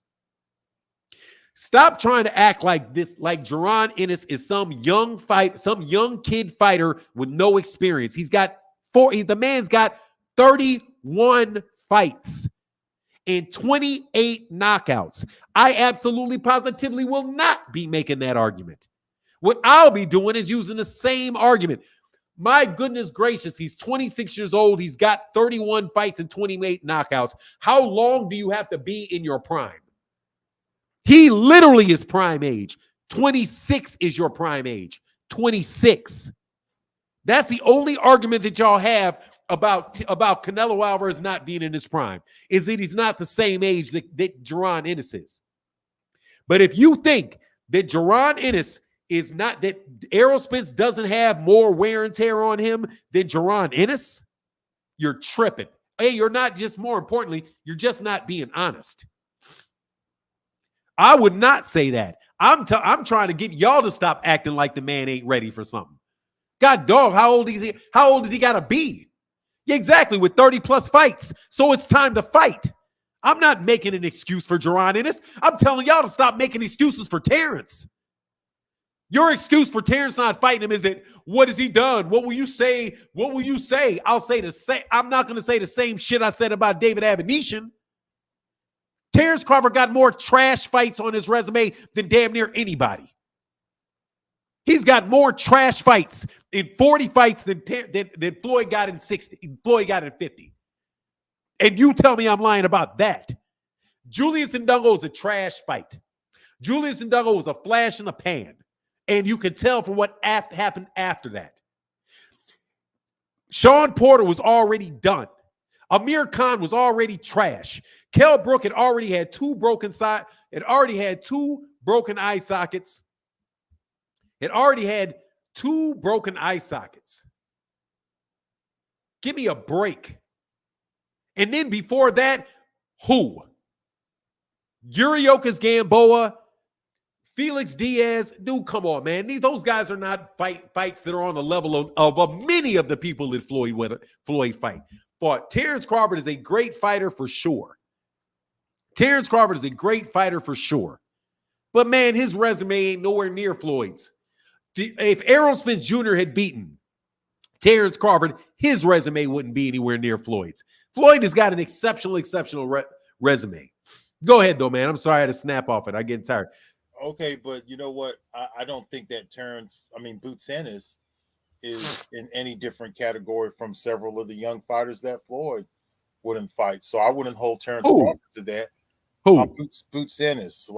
I don't think that he's exceptional over any of the fighters that Floyd wouldn't fight at the specific time he was ducking them. Like Kell Brook was undefeated. He hadn't got his eye broken yet by Gennady Golovkin. He could have fought him. You know, he could have fought some of those undefeated guys. He could have fought Showtime Sean Porter. He could have fought quite a bit of guys. He should have fought Paul Williams. He acted like he didn't know who he was. So why shouldn't Terence Crawford say, hey, you know, Boots Ennis ain't did enough? That's what Floyd did. Floyd did stuff like that. Okay, great. Then they're both wrong. Canelo's doing it too. Canelo's not fighting David Morrell. Canelo's not fighting David Benavidez. Okay. So yeah, they're both doing it. All of them are doing it then. Okay, so Terence Crawford should get the same privilege as Canelo and Floyd Mayweather. You're not giving Floyd any privileges. I'm giving him some credit. You're dissing him for it. So I think it should go the opposite way. Get on Terence Crawford for it like you're getting on Floyd for it. Back in the day when I was asking that on my YouTube channel for Floyd to fight Kell Brook and these type of guys, people said that they ain't did enough. And at least Kell Brook had some kind of a belt. I think he was holding an IBF strap or something like that. And, he wouldn't unify with Kell Brook. So why should Boots be qualified to fight Terence Crawford? For the same, why should Boots be qualified for him? Because he's the IBF mandatory and he's the top welterweight other than him in the division. Brook was the IBF champ, and he was the IBF champ. Kell Brook was qualified to fight him. He was. Floyd didn't fight him. You're saying that, Phenom, but not a lot of people were saying that. No, at the time, yes, they were. I was there too. The fight, I do believe that around that, Kell Brook was there around the same time that he fought Manny Pacquiao. It just so happened that everybody wanted to see Floyd fight Manny Pacquiao. Nobody was calling for Floyd to fight anybody but Manny Pacquiao. No, just like nobody before Terence Crawford beat Errol was calling for Terence Crawford to fight anybody but Errol. Everybody was calling the Floyd Mayweather and Manny Pacquiao was the fight that entire time. The entire time. And then after that, after Floyd beat, let me go back up here and make sure I do got the record. And I ain't got, by the way, man, Nebraska Cornhusker. I have nothing against Floyd Mayweather Jr. I mean, I have nothing against Canelo, against Terence Crawford. Hold on. So when did he fight him? Shit. Yeah. Up from 2015 from, dude, at least 2007 to 2015. Because he retired. He took almost 2 years off before Juan Manuel Marquez. The conversation was about fighting Manny Pacquiao. And before he fought Manny Pacquiao, he fought Canelo Alvarez. I think the man had, but anyway, back to question for Blood. Who wins, Hagler or GGG in their prime? I would have to go with Marvin Hagler to win that fight. Marvin Hagler was one hell of a fighter, and Marvin Hagler was kind of blackballed out of the sport in the late 70s because they wouldn't include him in certain tournaments. He was taking the O from guys like Mike Colbert. He was fighting veteran fighters like Kevin Finnegan and Benny Briscoe and guys like that. He fought Sugar Ray Seals. He fought Willie the Worm Monroe, guys like that. And then when he became champion, he beat a whole bunch of a list of guys. He beat guys like Vito Antuofermo. He avenged his loss to Bobby Watts, which he was ripped off in that first fight. He fought Obel Mejias, who was one hell of a fighter. He was an undefeated fighter. Incredible African fighter. He fought Mustafa Hamsho.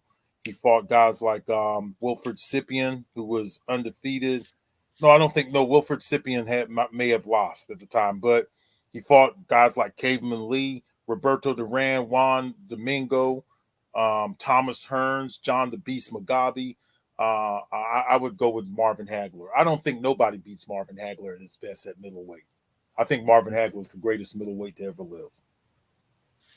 Man, I think that I think the better question, Alfred McKinney, is Bernard and Hagler.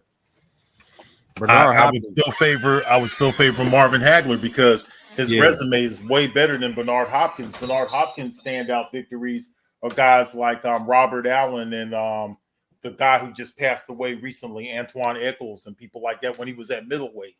He fought some decent middleweight, some tough guys, but they were not John Mugabe, Thomas Hearns, and Mustafa Hamsho and those guys, and Juan Domingo Roldan and people like that. Obel Mejias, that guy was a monster, man. I think he might have been 35-0 when he fought Marvin Hagler. He took a lot of the O's. He beat those guys up, and they were never the same again. Just like Robert Allen and Antoine Eccles were not the same after they fought Bernard Hopkins, but the guys that Hagler beat were just better fighters. Yeah, hey, man, I ain't gonna lie, man. Bernard, those are two of my favorite fighters, man. I think Bernard Hopkins, for me, is one of the most underrated. Bernard Hopkins, to me, is one of the most underrated fighters of this century or since the 1990s. Like, I don't put Terence Crawford ahead of Bernard Hopkins, nor do I think he's a better fighter than Bernard Hopkins. I think that he's the level of Bernard Hopkins, but Bernard Hopkins to me was a special, definitely one of the best fighters. Even the fight that he gave Even the fight that he gave Roy Jones Jr. when they fought early, when they were both contenders before they won the championship. Bernard Hopkins. So let me ask you, what does it take for Terence Crawford for you to be mentioned in that kind of status? He is. He's already mentioned in that level of fighter to me. Floyd, I mean, Terence Crawford's a great fighter. He's a great fighter because I'm not just looking at the resume. When I go through the resume and I do that, I'm just really using that as a counterpoint. When people want to criticize what somebody did, then I'll just say, okay, well, this guy did the same. You can say the same thing about this guy. Like, I can go through anybody's resume and make the same arguments that a lot of people would make about Floyd's resume or Errol Spence's resume or Terence Crawford's resume or Canelo's resume or Manny Pacquiao's resume. I can do, like, for the form of the argument that's used, I can do that to all of these guys. I can go look at it, be like, well, look at Muhammad Ali and who he fought. Come on, man. Henry Cooper was only 6'1", and he barely weighed 200 pounds. Look at Joe Frazier. Who did really Joe Frazier ever beat? Who did Doug? Oh, and look, he got knocked. He had a hard time with Doug Jones. And look, he got knocked down by Frazier. And I can do that to everybody. Everybody. You can pick all the holes in their resume and try to make it look big. But if you look at what the guys are doing in the ring and you say, who are the best fighters when they were fighting? Clearly, Terence Crawford is one of the best fighters of this century. Clearly.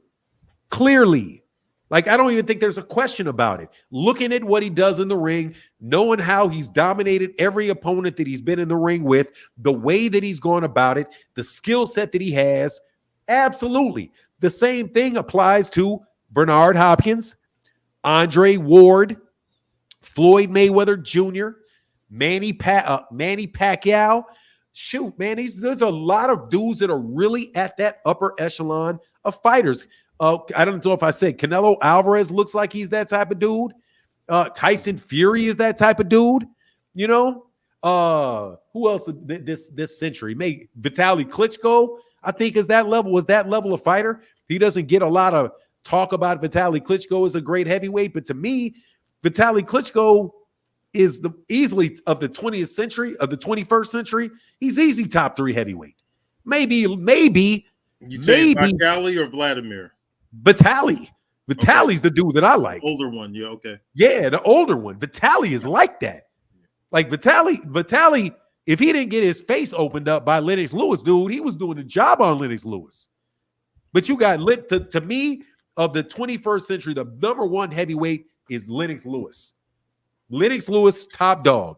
Number 2 could be Vitaly Klitschko. Number 3 could be Tyson Fury, right? Then after that, you got Deontay Wilder, you got Vladimir Klitschko.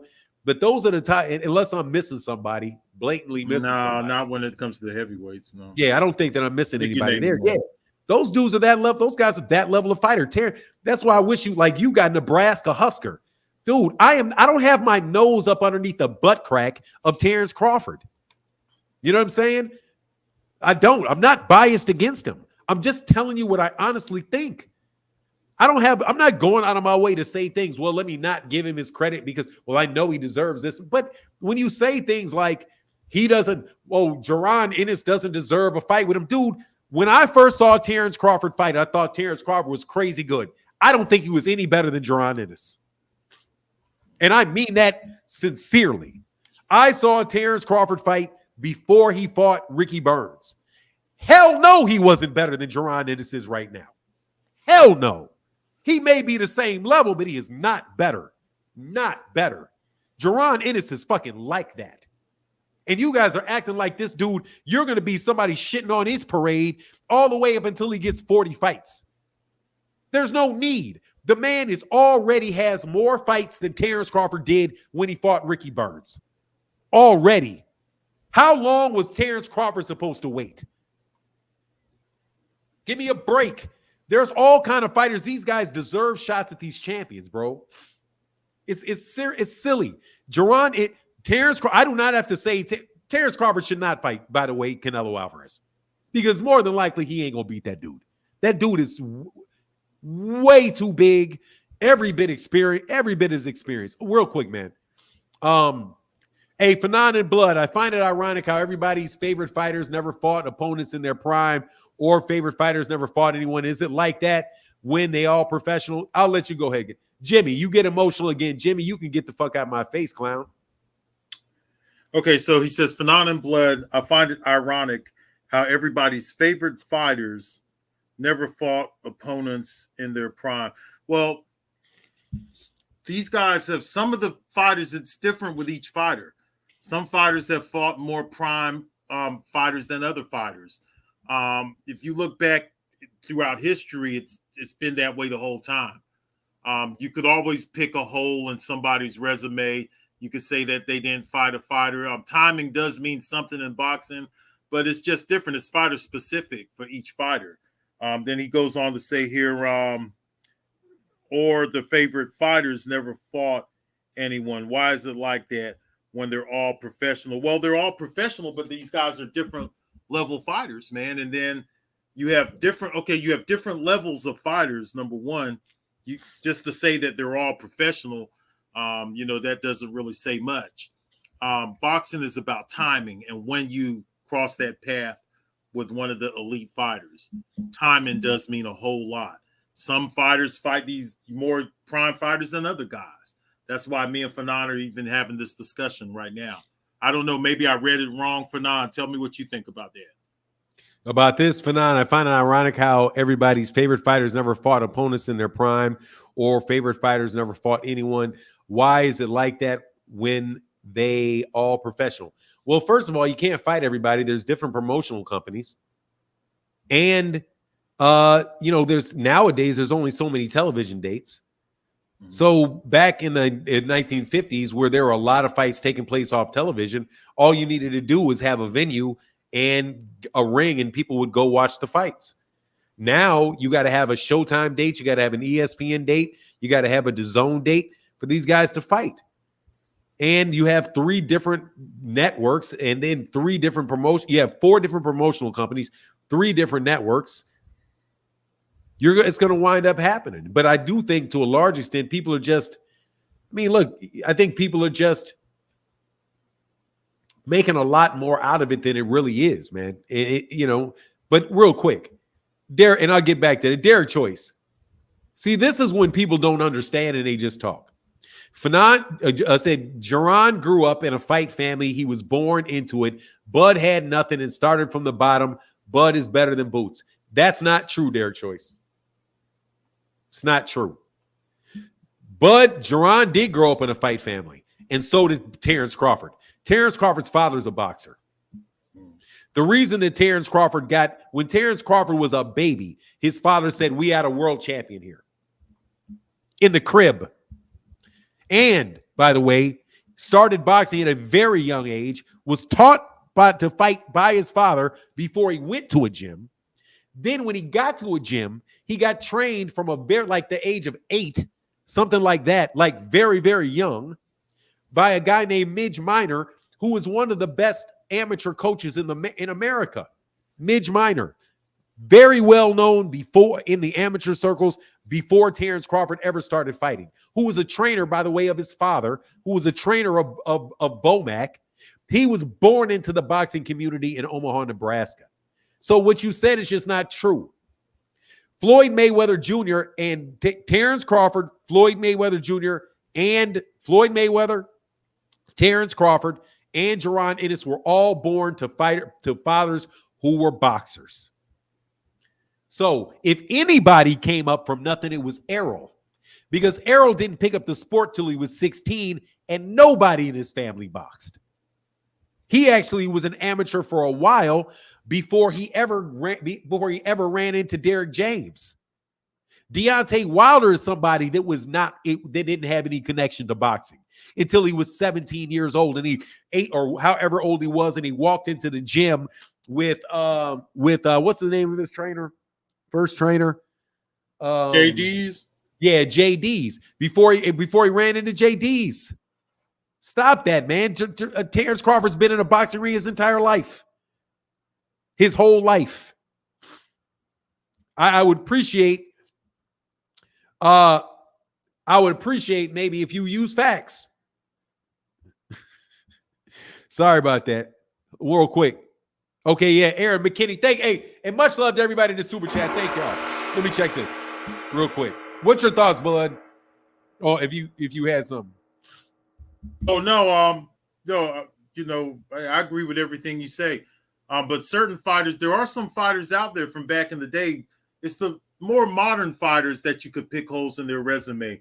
Ali and Sugar Ray Robinson, it's going to be kind of hard to do that when these guys were fighting damn near everybody. Like, okay, so someone could say that Ali didn't fight, what's his name, Stevenson, the Cuban or something. That's about it. Other than that, the guy fought every damn body. There was a couple of guys he didn't fight, like Eddie Machen and Thad Spencer, and a couple of guys who I'm pretty sure he would have beat any damn way. But for the most part, he beat everybody. He beat, you could say something like, for instance, like you said earlier, who did Joe Frazier fight? But shit, Joe Frazier fought Oscar Bonavena. He fought Buster Mathis. He was an Olympic gold medalist. The older fighters, it's harder to it's harder to take their resume and criticize their resume. You're not going to be able to criticize Marvin Hagler's resume because he even fought the younger guy. Like when the young guys was coming up, like Oba Mejias and the guy that he beat, what's his name? I just mentioned his name. Why is his name escaping me right now? The young guy, the Beast Mugabe. The Beast Mugabe. Guys like that. So Terence Crawford would have to fight a Boots if he wants to be on the Marvin Hagler's level or Ali or Sugar Ray Robinson, because they took those kind of fights, right? Mayweather didn't take those kind of fights, but those guys did, though. So, really all comes down to it. To be real, I would really like to see him fight a Boots Ennis. But the problem that I have is that a lot of the people who are asking him to fight Boots Ennis, not you, Phenom, but a lot of the people, they had the mentality that when these guys were not qualified to fight Floyd Mayweather, like Kell Brook and them. So I have a problem with that because I think it's a little bit hypocritical. Yeah, I mean, that would be hypocritical. The fact for me with Floyd Mayweather and like Floyd Mayweather and Kell Brook, or Floyd Mayweather Jr. and Sean Porter, Floyd Mayweather and Keith Thurman, because those are the three welterweights who were really on their way up. On their way up towards the end of Floyd Mayweather Jr.'s career. So if Floyd had fought them, without a doubt, those guys were deserving of the fight, as much as Victor Ortiz was, as much as Robert the Ghost Guerrero got, or the very last real fight of Floyd's career, which was Andre Berto. Absolutely, man, he was very well. They were all deserving of those fights. And at the time, I wasn't going to sit up there and say that I didn't have a channel. I was participating in the conversations, but I wasn't doing videos at the time. I was very much making the point that, yeah, those guys, like when you're in Floyd Mayweather's position, everybody is trying to fight Floyd. So they're all, available to fight. And yes, Floyd was trying to make that money. Floyd, definitely during the time he had that Showtime contract where he was like, okay, I got an 8-fight deal. It was like the biggest fight. It was the biggest fight. It was the biggest deal contract that anybody had and up until the time, and he had like an 8-fight deal with Showtime. Yes, where they ran through it when he ran through all those fights. Yeah, man, he was going to get to 8 fights. He was going to get to his 8 fights, and he was going to get to Manny Pacquiao before he fought anybody, before he even took a chance, before fighting somebody like Keith Thurman or fighting somebody like Kell Brook or fighting somebody like Sean Porter. Yeah, those are very real things. And so when I'm looking at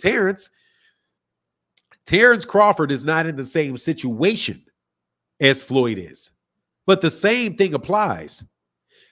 Those guys, Jaron Ennis, without a doubt, deserves a shot at the undisputed title for 147 pounds. He does. There's no question about it. He didn't just pop up. Jaron Ennis has been around for like 6 years. It's like 6 years. Just because you guys haven't been talking about him doesn't mean I haven't been talking about him. So to the guy that got kicked out with, oh man, what's this? You're in your feelings. Man, look, dude, fuck your feelings and what you think about my feelings. I'm just telling you. I've been talking about Jermell Ennis getting a chance to fight for the welterweight title for at least 5 years. Since before he signed, before he got his deal with Showtime, before he got on the map, before he was number 2, number 3, number 1 in all of the sanctioning bodies, I was talking about him for a long time. So, and I had been talking about him consistently. When Errol Spence Jr. beat Terence Crawford, or Terence Crawford beat Errol Spence, before that, I've been telling you, that guy is the one that these dudes are either going to have to leave that weight class or they're going to be fighting him. They got to fight him because he looks more talented than both of them. Just telling you. That's my belief. I could be wrong, but he looks more talented than Errol. He looks more talented than Terence. That kid looks way different than the rest of the contenders in that weight division. It's not like I'm talking about Amanda Stanionis, or I'm saying, Terence Crawford needs to fight. He needs to stop what he's doing and fight Cody Crowley. I'm talking about that dude right there looks special. And if you don't agree that Jermell Ennis is special, that's one thing. But a guy that is 31-0 is his mandatory, does have every skill in the book. You've got guys like Sean Porter saying this is the best fighter we've had since Roy Jones Jr. You've got Roy Jones Jr. himself, who was asked, think about this. Roy Jones Jr. is one of the most confident boxers that there is ever. You can't tell me that Roy Jones Jr. does not think he's better than Floyd. He does. And while we're talking about Canelo, we really need to be talking about whether or not Canelo is going to catch up with Roy. But everybody holds losses against people and what they do when they go too far, when they fight too long. But no, Porter may be a goofy, but I don't think he's a goofy. But Porter, when Roy Jones Jr. was asked about that, because thank Luke Kane, because the announcements or whatever was not going out. Nobody's getting notifications today. But when Roy Jones Jr. was asked about what Sean Porter said, Roy Jones Jr. didn't skip a beat. He said yes. He said, yeah, he is. Yeah, he may be the best fighter that came along since me. Do you know who that includes? That includes Floyd Mayweather Jr. That includes Manny Pacquiao. That includes Canelo Alvarez. That includes Terence Crawford. That includes all of them. And if you have somebody that Roy Jones Jr. thinks that highly of, and by the way, so does everybody else that you ever hear comment about the kid, wake me up. Or how long are we supposed to wait for this kid to get his shot, bro? You want to just, no, because we need to see Canelo, him fight David Avanesyan can get a shot. David Avanesyan can get a shot. Amir Khan can get a shot. But this kid can't. Give me a break, bro. Real quick, Alfred McKinney said, Fanon, do you think Thurman, Porter, Brook? Hold on one second.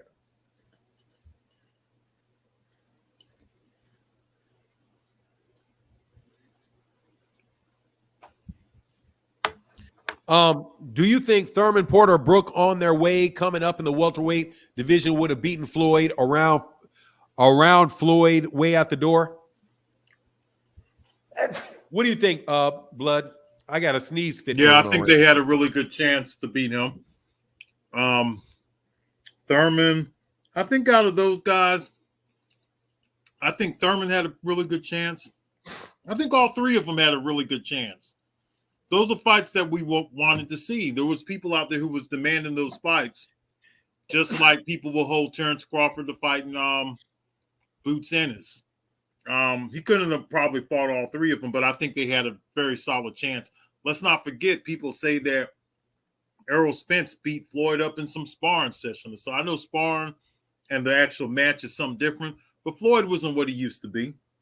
So a guy who hadn't really had a knockout in 10 years, would he have been able to keep somebody like Sean Porter off his ass, who applies a whole lot of pressure?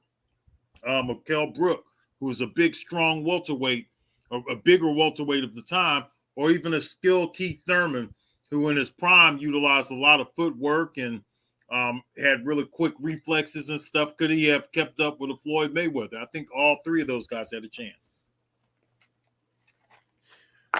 Sky Miller, man. Boots knows better than that, bud. Than that against Bud. Boots ain't crazy. But those who say he can get some great success against Bud, probably and most likely the best competition he's ever had. I'm not sure what that means. Sorry. I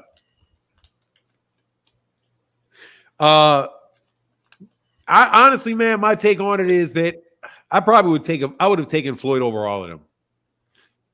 I would have taken Floyd over all of them. But that, again, that doesn't mean they don't deserve the fight. It's only a certain level of fighter that is dismissed as not deserving a shot because they're too good to deserve the shot. That's how that logic plays out in my head. Because we don't have an issue. Let's say, for example, let's use the Floyd Mayweather Jr., right? Mm-hmm. So if somebody was to say, well, who is Keith Thurman ever beat? What's Keith Thurman's signature win? And just imagine we're back in 2016. Mm-hmm. And the answer is, well, nobody. Well, he doesn't deserve the fight. Well, Victor Ortiz does. Because mm-hmm. Victor Ortiz lucked up and came back in a fight against Andre Berto. Mm-hmm. But Robert the Ghost Guerrero does? How does this work? How does Robert the Ghost Guerrero deserve the fight, but Keith Thurman doesn't? Mm. How does this work?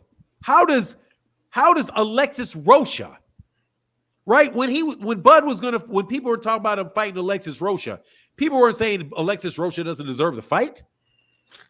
People didn't say David Avanesyan didn't deserve the fight. Why does David Avanesyan get the fight when Bud doesn't? And somebody said, well, David Avanesyan was ranked. He was ranked below. He was ranked well below Jerron Ennis, because Jerron Ennis at the time was in the top 3 of every sanctioning body. He was number 1. He was number 1, I do believe, in 2 or 1. Yeah, but now the rankings are not even valid, though, bro. I mean, they are what they are. I know that they're whack rankings, but they still are what they are. If you're ranked number 1 in the IBF, in the W, but I go ahead with your point though. I don't want to. It's a weak argument because we have ranking systems that are in existence right now where not one top 10 has fought another top 10. So it always kind of disturbs me a little bit when somebody says, well, because he was ranked, he should get a title shot. Because these guys, they're not active enough. They don't have a valid ranking system.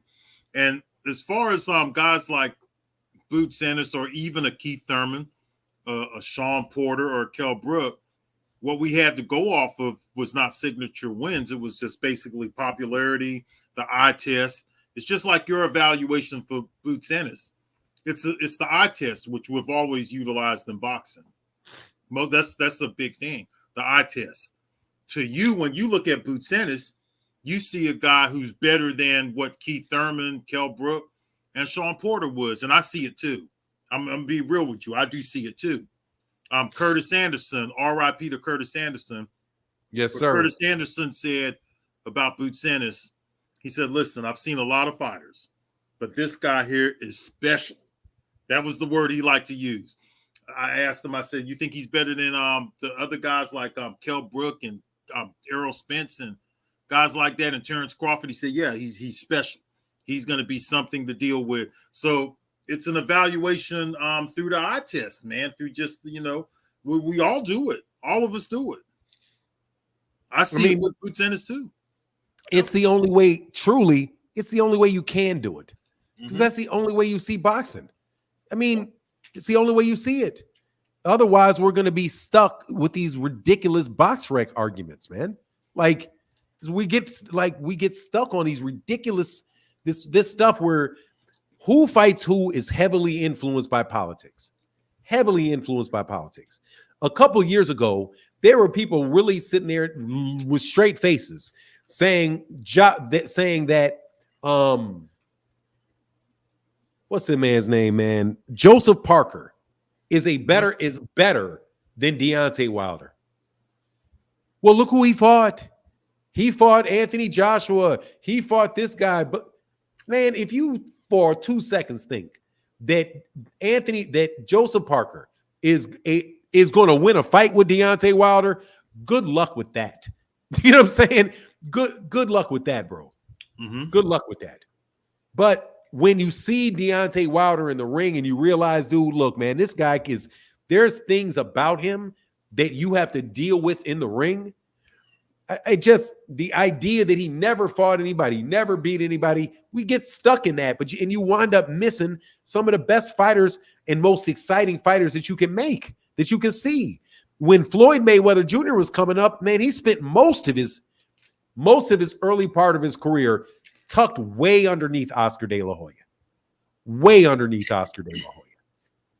Way underneath other fighters that everybody said was better. And I was looking to say, honestly, man, I feel a lot of the same way about Floyd as I do about Jerron. Except for the difference with Floyd is that Floyd was with Top Rank and Floyd got the fights. Like Floyd was never starving for a hard fight to take. Real quick, whenever Boots and his dad get interviewed, they don't sound like they want to fight Bud. Sitting around twirling your thumbs, waiting on a phone is not pursuing a fight. Their choice. Please tell me what you think they should do. Go ahead, Bud. Go ahead, Blood. And I put a link if somebody wants to share their 2 cents. Okay. Hey, by the way, Blood, I'm having a blast in this conversation. Yeah, this is a great conversation. Okay, so this guy here, right, who sends the $10, he says that Boots and his father do not appear to be wanting a fight with Terence Crawford. You know where I think that comes from, though, Fanon? There's a lot, and I don't know if this is true or not, but there's a lot of people that say that Boots avoided Terence Crawford. He had a chance to get a fight once before, and he decided not to take the mandatory status. What was that all about? Because I think that's where that comes from. There was a lot of people who were saying. Hold on one second. Okay. Yeah, yes, sir. Who's clearly out here to clown? Yeah, go ahead. I'm sorry. I just had to. So a lot of people are saying, I hear it a lot.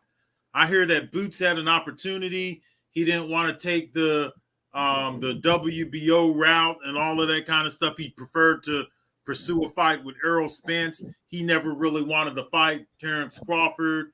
But I've heard Boots actually say that he wanted to fight Terence Crawford and Errol Spence. I've heard him say that before, so I don't know where. I'll tell you what happened. Let me tell you what happened. Okay. So, and because this is why I do like talking to you, because you're not on the gossip section. You're not on the gossip portion of YouTube boxing, which I swim in. So this is what happened. BLK Prime. There's a YouTube channel that at a point in time had a relationship with BLK Prime. That YouTube channel went to Bozy Ennis and said, hey, Bozy, I think that, we went to Terence Crawford and they asked Terence Crawford, would you fight Jerron Ennis if we got a lot of money for it, I assume. And then he said, yeah, sure, whatever, I would do that. And then they go to Bozy Ennis, and Bozy Ennis says, they asked Bozy, would you fight Terence Crawford? And he says, yes, but in order to do it, you've got to include Showtime. So I need for you to call, because we have a relationship with Showtime. We need for you to call Steven Espinoza. And if it can work out, then yeah, we'll do it. But you got to know we have a relationship with Showtime and Steven Espinoza. So no, Boots is not capping, because Steven Espinoza said the same thing, Derek Choice. Then what happens next is that BLK Prime gets on the phone with Steven Espinoza. And then Steven Espinoza says, according to the people, yeah, if you pay X amount of money, then you guys can air the fight. And then after that, Steven Espinoza says that they did not hear back from BLK Prime again. So, and the issue with BLK Prime and Showtime was that Terence Crawford is not signed to BLK Prime. So Showtime doesn't need BLK Prime to air a fight. And on top of it, Showtime is not going to try to make the fight with Jerron Ennis when they're in the middle of a negotiation to try to get Terence Crawford and Errol Spence to fight. So it's like it was somebody trying to barter a deal and having connections with Terence Crawford's camp and having a connection with Errol Spence Jr.'s camp and talk to them. Showtime came into it, and then the network that was involved, BLK Prime, wasn't going to pay the money necessary to buy the fight, to get Boots out of the relationship that they had with Showtime, because BLK Prime did not have Terence Crawford signed to them. So that's what it is. It's basically like, I don't know, man, if you've dealt in government contracts, but it's like if I try to get a government contract and I know the mayor of a city and I know a business and I know a computer company that wants to bid on something, I try to bring the two together. And then the two start talking and they look at me and say, well, what do I need you for? But one guy really doesn't want to do the business because they already have somebody else they want to do business with. Errol Spence and Terence Crawford was the fight that they were trying to make. Showtime was not going to go out of their way to break that fight up. It's not the whole conversation. The fight didn't happen, but the reason wasn't because either Terence Crawford was overly interested in the fight or Jerron Ennis didn't want the fight. And now here's the proof in the pudding. If Terence Crawford was really wanting to fight Jerron Ennis when BLK Prime was offering the fight, then why doesn't Terence Crawford want to fight him now when Showtime's offering it to him? After the fact, once Terence Crawford beat Errol Spence, he was asked about that fight, and he says he doesn't want it. So why does he want it? Why doesn't he want it now? But you got to believe that Jerron was the reason that they didn't want it then. Just doesn't make sense. Well, does that make? I hope that makes sense to everybody. That's just an attempt, man. Honestly, man, it is what it is with YouTube news. I think that Boots Ennis does want to fight Terence Crawford because I've heard him say it. Sometimes people have selective hearing. I have actually heard him say that he would love to fight Terence Crawford and Errol Spence. He said it during a post-fight interview. I think it was his most recent fight. He said that he would fight either one of those guys during the post-fight interview. So it doesn't matter what you think he's moving like. He's already said several times that he would like to fight both of those guys. I think on Terence Crawford's end, it's a high-risk fight at this stage for Terence Crawford. And I don't think Terence Crawford is gun-ho to get in there against Boots Ennis because it's kind of a high-risk, low-reward. But the reward is that he gets to be placed in there with guys who did take those kind of challenges, like the Marvin Haglers. Marvin Hagler would fight those guys who was, the boogeyman of the young boogeyman that was undefeated. He would take on those fights. John Mugabe was 26-0 with 26 knockouts. He was knocking out guys like Frank the Animal Fletcher and these guys, and I mean knocking them out quick too. So there was a lot of people out there who were saying, man, you're crazy if you take that damn fight. Hagler said, man, bring him on. Hagler's mentality with a Boots Ennis would have been, bring him on. You guys think he's tougher than me? Bring him on. So the reward comes later for that. It could be a legacy fight. It would enhance his legacy if he took Boots Ennis's and that's just the reality of it. But I don't think he's gun-ho because it's a high-risk fight still. It's still a high-risk fight. If we see it, and if Curtis Anderson, the great legendary Curtis Anderson says, hey, who's watched thousands of fights, hey, this guy is special, I'm pretty sure Terence Crawford and them see it too, that this guy is a high-risk fucking fight at this time. So it's something that's more beneficial for Boots at this time to get that fight. Yes, sir. I will say this though. Like, I think that I think that I have a suspicion we're gonna see it. Because I don't really see where there's a lot of things for Terence Crawford to do that are better than Boots. I don't see a lot of better options. Maybe Canelo will fight him. Maybe Canelo will fight him. And I think that's a big maybe. And I'm leaning towards not. And if it does happen, it's going to happen in 2 years, something like that. When Bud hits 40. How old's The Bud? longer Bud waits, though, the worse it is for him because he's the one who's, closer to that 40. Now, he's the one that's the older fighter. So if he's going to fight Boots, I would say do it within the next year because the longer he waits, the worse it's going to get for him because Boots is going to get a little bit better and he's going to decline some. If he's already in decline some, even though he did beat the hell out of Errol Spence, let's just keep it real. 36, you're basically on the decline. Yeah, he'd be 37. I think let me see. How old is he? I think it's 36 he's turning. He's 36 in October. Or is it 37? I think he turns 37, but I could be wrong. Let me check. I know he turns 37 his next birthday, which is coming up. He's born in October. Terence Crawford birthday. Yeah. Oh no, he just turned 36. Okay, so yeah, that's what. Yeah, he just turned 36. He turned 36 on the 28th. On the 28th. So he just turned 36. Okay. Yeah, he just turned 36. So 36. If it happens 2 years, it's gonna be 38. And Canelo's gonna be what, 30? And then Canelo's gonna be 36. Then in a weight class that's 3 weight classes up. Well, I'm talking about Boots Ennis. If he waits, you're talking about Boots? Fight Boots Ennis, that's not a good thing because it's going to be. No, it's not. And on top of it, I'm listening, brother. I'm sorry. He needs to fight Boots now. He needs to fight Boots. If he's gonna fight Boots, he needs to do it within the next year. Yeah, and he also doesn't want to do it with Boots at 54. He doesn't want that.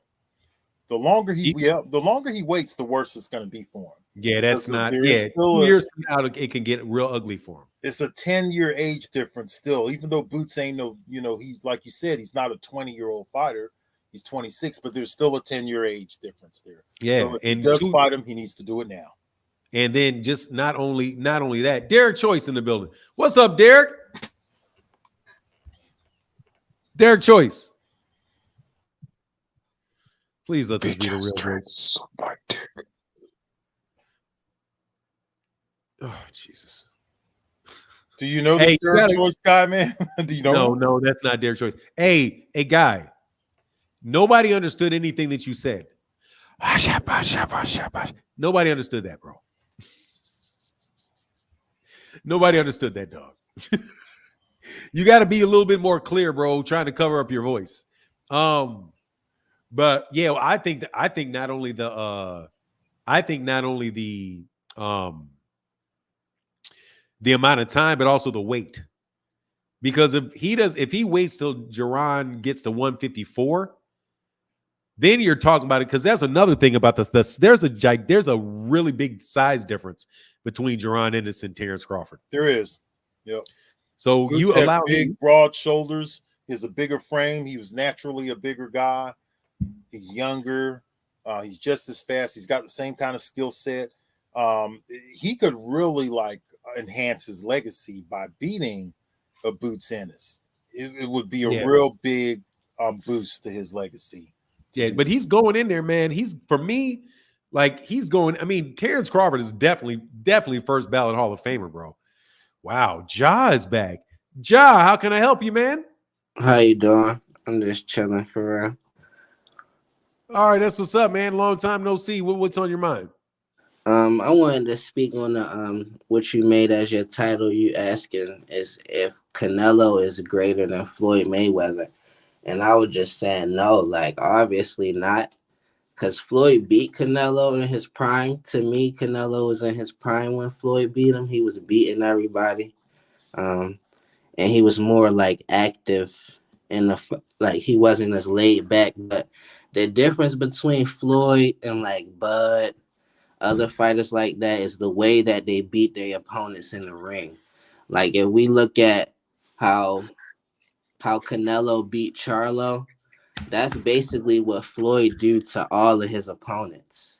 That's the difference between like looking at these fighters and seeing who's great and who's not. Like Gervonta, like you'll see a difference between him and Devin just in how they do their opponents, like what they do in the ring. Like, hey, by the way, hold on 1 second. Ross Media, I see you, dog. Go ahead, man. I'm sorry, John. Sorry to cut you off, brother. that's all I was really saying. Like, I had this debate on like this boxing group that I was in about Canelo and Floyd. Like, put some respect on Floyd's name. Like, look at the way that he beat Canelo. That's what it tell you. Like, is he greater than him? Like, no way. Look at they fight. Look how Floyd whooped him. I don't get that. Yeah, it's tough, bro. But I appreciate you, John. Good to see you back, man. Thanks for coming by again, brother. All right, man. Get back, John. What's up? What up? What up? What up? Hey, man. I get more heat from you. I get more heat from people. It's a boxing outlet, right? Yeah, the boxing outlet, brother. Man, dog, you understand how much heat I get for the things you say, dog? Hey, man, we working. What's up? If they ain't saying nothing, you ain't doing nothing. That's first and foremost. How you feeling, man? Hey, I'm good, man. Shout out to my Chi-Town brother, man. What's happening with you, man? No, man, we just chilling, man. We just trying to figure out why these bigger channels is not doing, they do diligence check to find out what's going on with this man gloves, with his body language, this man been cheating. And when I say this man, we talking about Terence Crawford. He been cheating for a long time, Jack. And we trying to get to the bottom of this, man. You know what I'm saying? And I appreciate that you know what I'm saying, let me come in on your channel. I seen the link. I've been watching you for a long time, Jack. And what hurt my feelings for now, man, is when you said that you didn't want to watch the Hall of Shame because you want to believe that Terence Crawford won fair and square, and I almost fell out my chair. I was like, oh no, it's the big one. It's the big one. I felt like Sanford and Son about to have a heart attack, calling Elizabeth. You know what I'm saying? But yes, sir. Yeah, but why like you are known and respected in this boxing community. You know what I'm saying? Yes, so sir. Heard that, it hurt my feelings, man. I just didn't have no eye water to cry with. You know what I'm saying? Yeah, man. So I was like, dang, I believe you to be one of the realest channels out there. But you did touch up on Victor Content, what he doing there, because you know everything, you know what I'm saying? But you just didn't want to believe that man cheated. That hurted my feelings, brother. Can you explain why you just didn't? Did you watch the Hall of Shame? Can you please watch that for me, man? Man. Okay, first of all, let me explain this. I understand what's going on with Victor Conti. I understand it.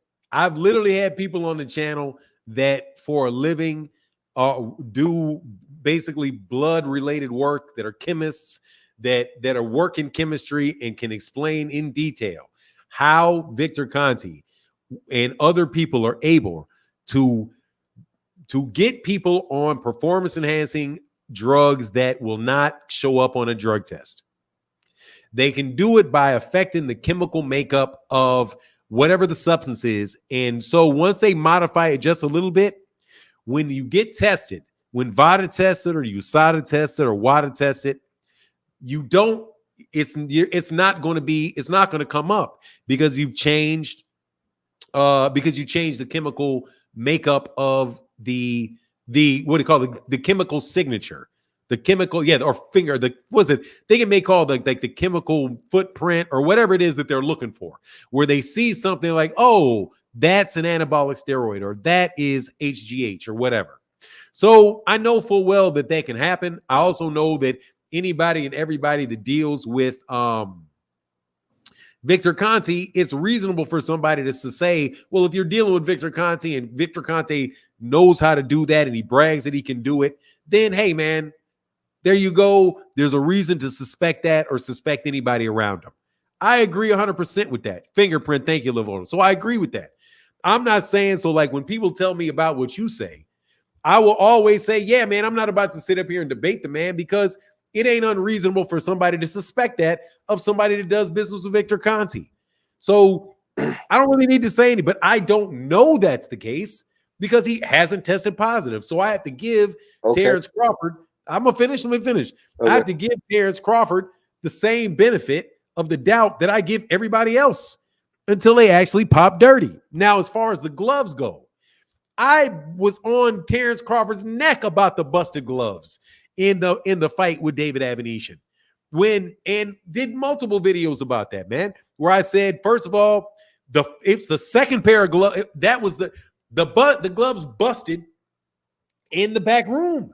That's what Bernie the Boxer said, that the gloves had busted in the back room. So and then they came out with gloves that they already knew were busted. I literally got videos of pictures up over the gloves and the rips on the gloves. I did all of that because I could see that. Now, I don't have experience in being able to see whether or not like certain gloves are bent and do it. I don't have that experience, man. So I really can't speak to it. Now, when I saw Tyson Fury's gloves hanging halfway off his hand and I could see, and by the way, I don't know if you were paying attention during the time, but I refused to talk about that too for a long time. People are like, no, you got to look at it. You got to look at it. And it was only when I noticed that he had vertical lines in the hands of the gloves. Yeah. Not lines that are going, not lines that are horizontal or at an angle. Yeah. It was only when I saw that the lines underneath those laces were literally like that where I was like, okay, yeah. And then they slow-moed it and it was all the way over here. Then I said, okay, yeah. But I mean, I try to be fair to everybody unless I know, I'm going to say what I say. Look, dude, on one side, everybody that believes that he is on something because he's related to Victor Conte, I can't tell you, nah, there's no way. But similarly, I can't tell you that I know for sure that there is. Okay, I got two things. So as far as but before you do, let me say one thing. Mm-hmm. All you raggedy ass Terence Crawford fans, listen, okay?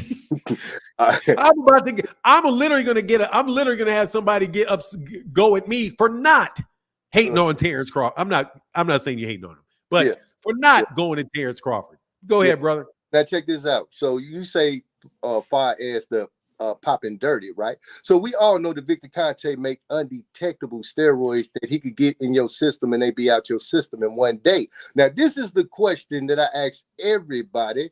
You dig what I'm saying? If Victor Conte gave Terence Crawford undetectable steroids, would he test positive for 9? Yes or no? No. Okay, that's the first thing. So for you waiting for him to pop dirty, it's not going to happen. Now, the second thing is, what you say about the gloves with the David Avenetian fight. We talking about the gloves in the Errol Spence fight. You see what I'm saying? So the gloves in the Errol Spence fight, it's a piece right here that holds the thumb to the finger. I got the pictures of it. That piece is cut. That's why when you see him, his whole hand is open on the side of his face. So I call the athletic, Las Vegas athletic, Nevada State Athletic Commission. Yeah, that. I went live with it, called him. They said them gloves they're supposed to do none of that. What are you doing? You cannot have no open gloves. I called Everlast. They said they don't make gloves to open up like that. The only gloves they make to open up like that is grappling gloves. I went live with them and everything when I called them. Now, with Terence Crawford gloves, his gloves is opening all the way up. And not only that. So when you go into the fight, you will see his trainers. This is in multiple fights. This ain't just in one fight. And his glove open all the way up. This ain't just in Errol Spence fights. This in previous fights. Sean Porter fight, Devin Avenetian fight. And I don't even know how many more fights behind that. I noticed when Bo Mack stopped getting in the ring. Remember, Bo Mack used to get in the ring between the rounds. When he stopped getting in that ring, and Bo Mack now, he just stand in the corner whispering stuff to him. The other guy to get in the ring, he wiping his gloves with one hand. hand, and he's squeezing the gloves around the knuckles with his other hand. So when you squeeze the, matter of fact, hold on. I'm gonna show you what it is exactly, because I got the rules right here on exactly what they doing. So it's a gently move and squeeze the gloves. Next, press the padding surrounding your fist into your knuckles. And that's what they doing, pressing the padding into his knuckles. With the other hand, this will begin reducing the stiffness of the gloves, but be careful not to overdo it, since if the foam padding is damaged, it could reduce the integrity of the glove. So when he go into the corner, if you look at the if you go to the epilogue and you watch it, after the first round, as soon as he sit down, they come straight over there and squeeze his gloves with the left hand. They squeezing it and they wiping it with the right hand. So let's go to the rules. So we know that squeezing the glove and pressing down around the knuckles soften the gloves. In the rules, this number 14, it say, under no circumstance will anyone from the fighter's camp massage, manipulate, or work the gloves to soften up the pad or any other portion of the glove. So just off the gate, they going dead in there, squeezing them gloves and manipulating them gloves, and that's to soften the pad. He's cheating. This on the epilogue, and this ain't even only on that fight. It with Errol Spence is on previous fights too. You know what I'm saying? I just wanted to put something on your ear. I ain't gonna take all your time. You know what I'm saying? No, bro. Look, I am listening to you, man. Let them know that's. If the question is why am I not talking about it, because I don't know those rules. I don't know. I'm not an expert at gloves. I'm not. And nor did I see it and why. But look, man, people cheat. And I will again tell you this. Like when somebody brings it up to me and they say, man, everybody knows boxing is corrupt. Yeah. Everybody knows boxing is corrupt. And I said it, like I said yesterday, to the dude that got up there and this dude flipping out on me. And I say, look, man, if the boxing outlet says, look, man, this dude is cheating with these gloves, what do you think I'm going to think, that there's no way somebody can cheat? I mean, boxing has so much cheating going on Tyson Fury playing with his glove. The reason that people check gloves is because people are playing with gloves and doing those type of things, man. So, of course I know that it's possible. So trust me, bro, I'm not raining on your parade. People talk to me and ask me about it. I say, look, man, there's things in this world that I don't know, but like I said, I like when you ask the question, and I'll ask you this: is it possible if somebody you asked me the question, right? You said if Victor Conti can produce a substance that he can take that's a performance enhancing drug and it's undetectable, will he test positive for it? Right? Yeah. The answer is no, he won't test positive for it. But if I say if he doesn't give him anything, will he test positive? The answer is still no. The answer is no. So the fact that he tests positive could mean either of those two things. Either he gave him something that was not detectable, or he didn't give him anything at all. It could be both. But then when we look at his body, right? So I got pictures of his fights at 147, and his body pretty much looked exactly the same. When he got to that Errol Spence fight, it looked like the man that lift everything in the gym. He got the turtleback.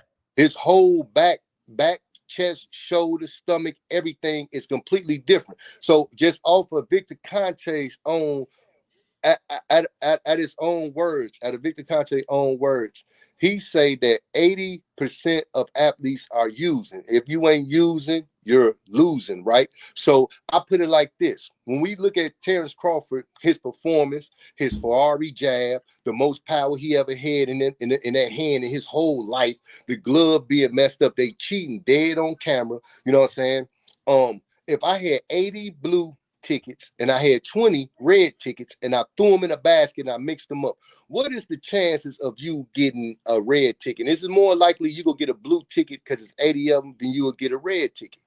What you think, Fanan? A blue ticket? I think yes, it's a higher chance, but if I tell you exactly which one of those tickets I'm going to pick up when I put my hand in there, I won't know, because it could be either one. But you got a higher chance. You can pick up a blue one, or you could pick up a red one in that scenario. But it's most, you know what I'm saying? You can do either one. It could be either one. Likely. What is the most likely you're going to pick up? It is most likely. It is most likely that people are cheating in using performance enhancing drugs. It is. Yeah. But again, you're accepting that the number is true, 80%. Some people said it's higher, 90%. Tyson Fury said he believes everybody is. So, so again, if I do that, then I have to do the same thing to Errol Spence. And I got to say, well, Errol Spence, more than likely, Errol Spence is juicing. Hold on, but this is what Victor Conte did with the Ugas fighter Errol Spence. Victor Conte is not working with a drug chief first. Second of all, Victor Conte said that Errol Spence is a clean fighter. He did 11 weeks with VADA, and he said, and Errol Spence performed how he performed. But here's the problem though with that. Fighter. Here's the problem though. If Victor Conte will lie about Terence Crawford, how are you going to trust him to tell the truth about Errol? Because him and Errol, they don't like each other. They don't. He kept begging Errol, why you ain't taking VADA testing? Why you ain't taking VADA testing? And Errol took VADA testing. And Errol called him a rat and all kind of stuff. You know what I'm saying? They don't like each other. So once he did the blood and all that stuff, because Victor Conte funded VADA. I don't know if you knew this or not. I didn't know. What do you mean he funded it? His money funded VADA. He gave her the rules, the regulations, everything about VADA, the whole playbook, and his money funded VADA. So it's kind of like, I could give you these supplements and then I'm going to test you. You see what I'm saying? Well, yeah. I mean, hey, if Victor Conte is a owner, part owner of VADA, then hey, man, it means that he more than likely he may be able to manipulate tests within VADA. Yeah, who knows? But again, I can't tell you that I know the man is doing anything until he gets caught. Until that's when I'll know. I know there's a probability and there is a probability that anybody in boxing can test positive. I'm just telling you, I can't say it about the man because it wouldn't surprise me if anybody popped dirty. Yeah, but he say like this.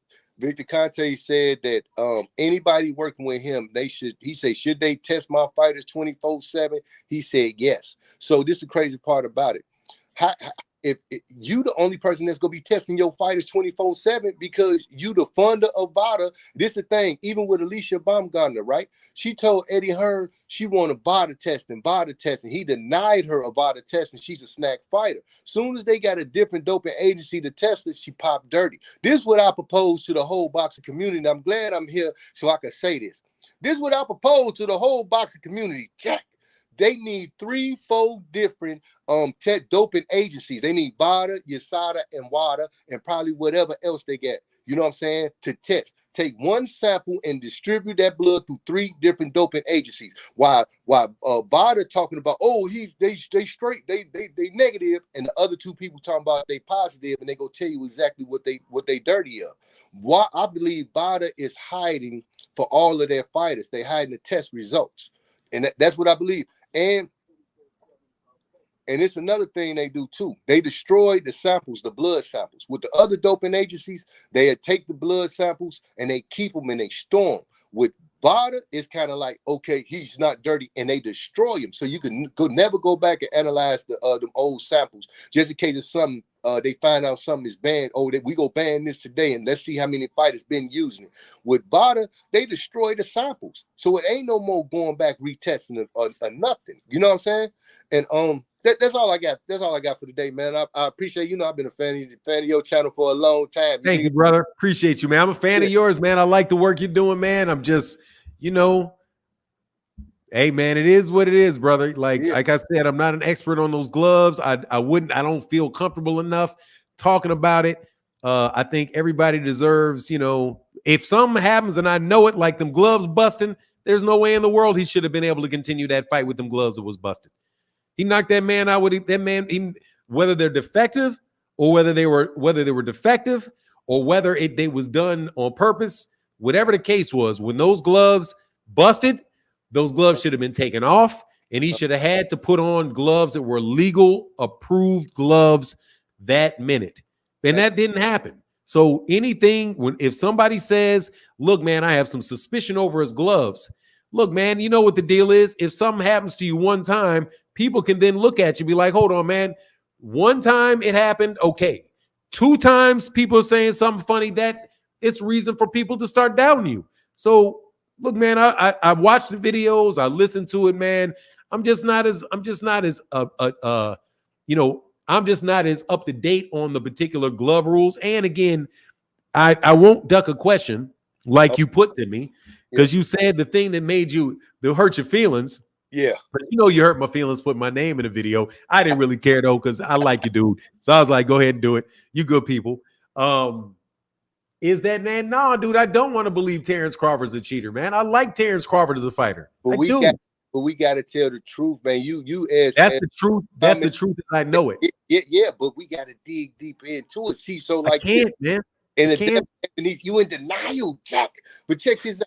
Oh, bro, you know what it is? I'm not in denial. I'm just like, you just admitted you in denial, brother. No, I'm not in denial. If I don't watch, this is denial.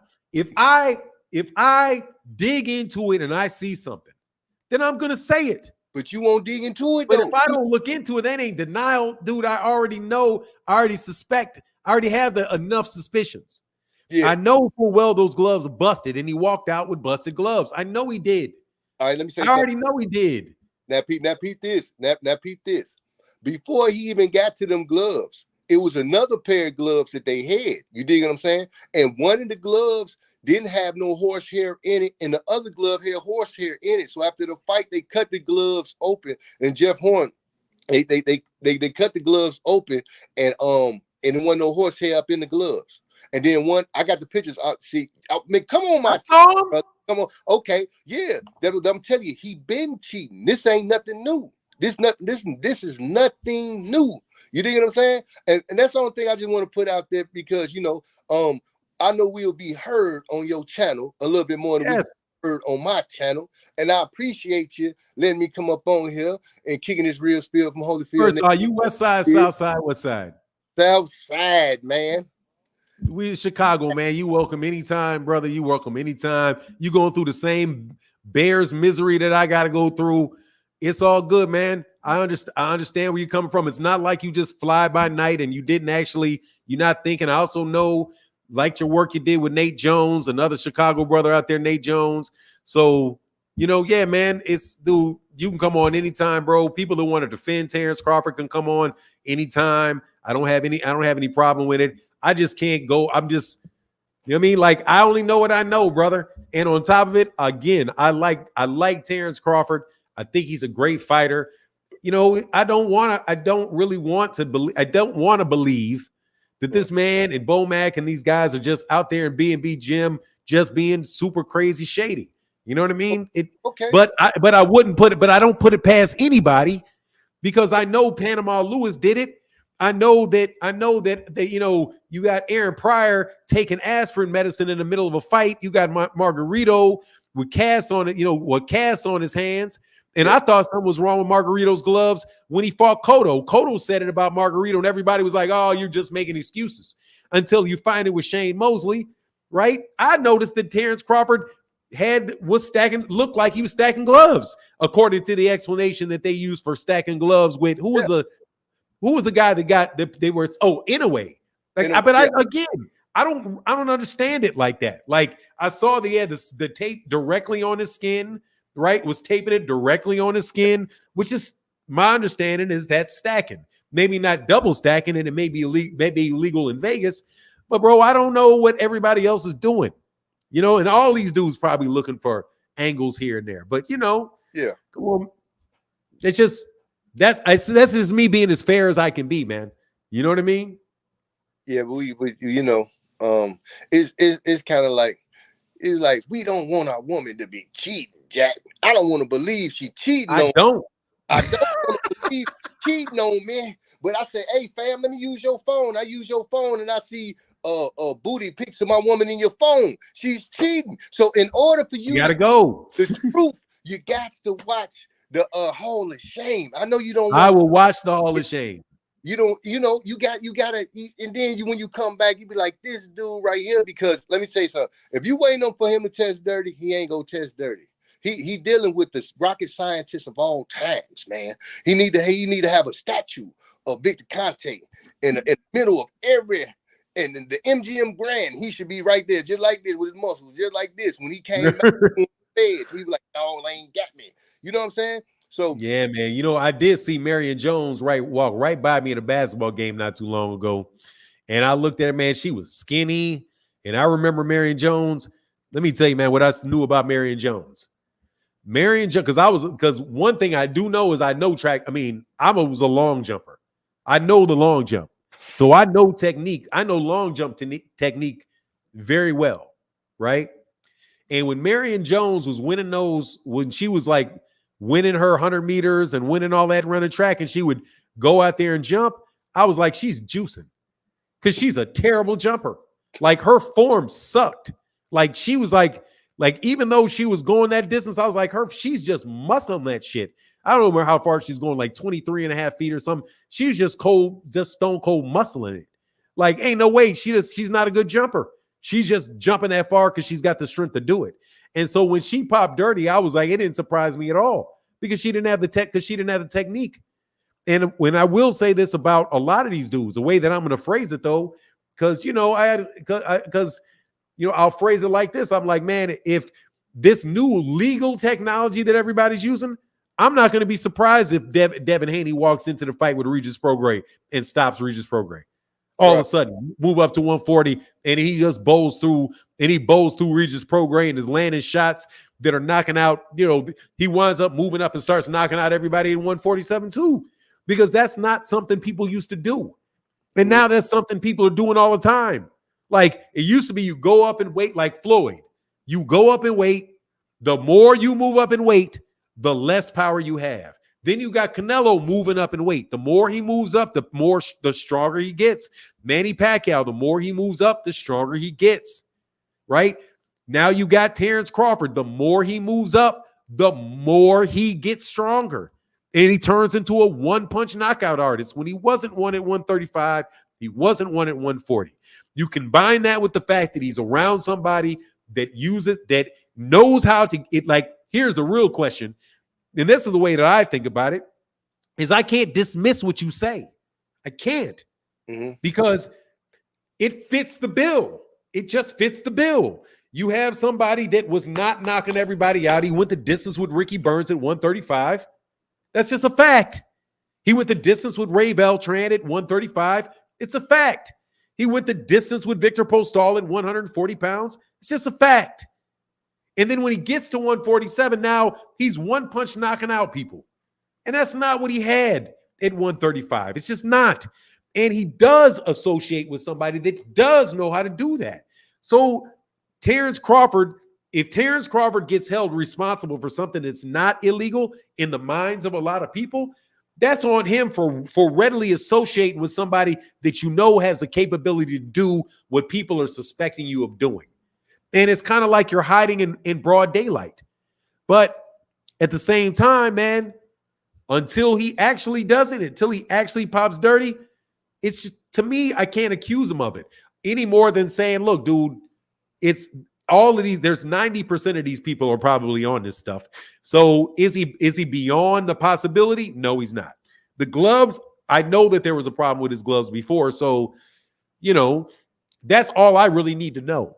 I don't really need to know any more than that. You know what I'm saying? But you can say the same thing about a lot of guys, man. It's just my take. Jerron Ennis is with Snack. So is Devin Haney. Yeah, he most definitely is. And you seen how Devin Haney's head was getting knocked back from no more cheat code. That's what I call him. And Big Conte say that the stuff that certain things that he has make him have more endurance, more better recovery in the championship rounds, in them later rounds. And that's one of the reasons, when the stuff that he's saying, I look at his fighters, and his fighters is displaying everything that he's saying. You see what I'm saying? So he said he specifically talked about the things that he has and what it does for boxing, the illegal things that he can do and what it'll do for boxing. He said give him more endurance, more better recovery time, faster recovery time, and all kind of stuff. Let me tell you something. Victor Conte, he is so many interviews of him. That's on the Boxing Voice too, when he talking about that, how steroids make a it made you stronger, faster, better punch resistance, quicker and everything. He sat down and did all these interviews, and then when we see Terence Crawford doing exactly everything this man said that they do, people look at us like we crazy, like no, you got to be lying. So I went and got the interviews and put them up on here, and everything. Like, hey, he was bigger at 147 than he ever been. He had more muscle mass. He put on way more muscle mass. So I got a picture of the David Avanesian fight. Then I got a picture of the Errol Spence fight. He looked like completely two different dudes, but he weighing probably 146.8, 0.7, 0.9 pounds. The muscle mass he put on, he looked like Incredible Hulk. If it was like, okay, if somebody could say, this is what steroids do to a person's body, and then I throw these two pictures up, you off the back, it looked like he was a teenager at the David Avanesian fight. It looked like he's a grown juice head at the Errol Spence fight.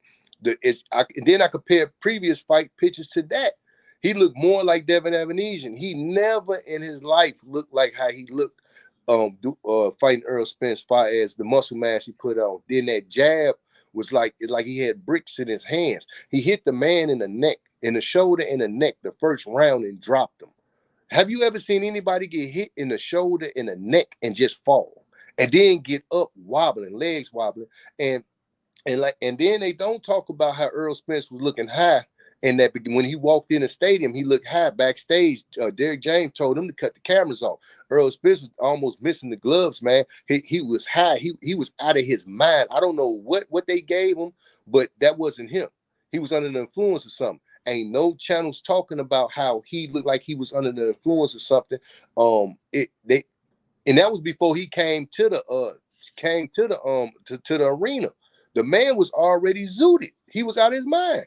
But yeah, that's all I wanted to say. For now, Box, I appreciate you for letting me up in on here, man. Anytime, man. Yeah. Hey, come on my channel one time, for now. Come on. Yeah, man. Look here. You got my number, don't you? Come on. I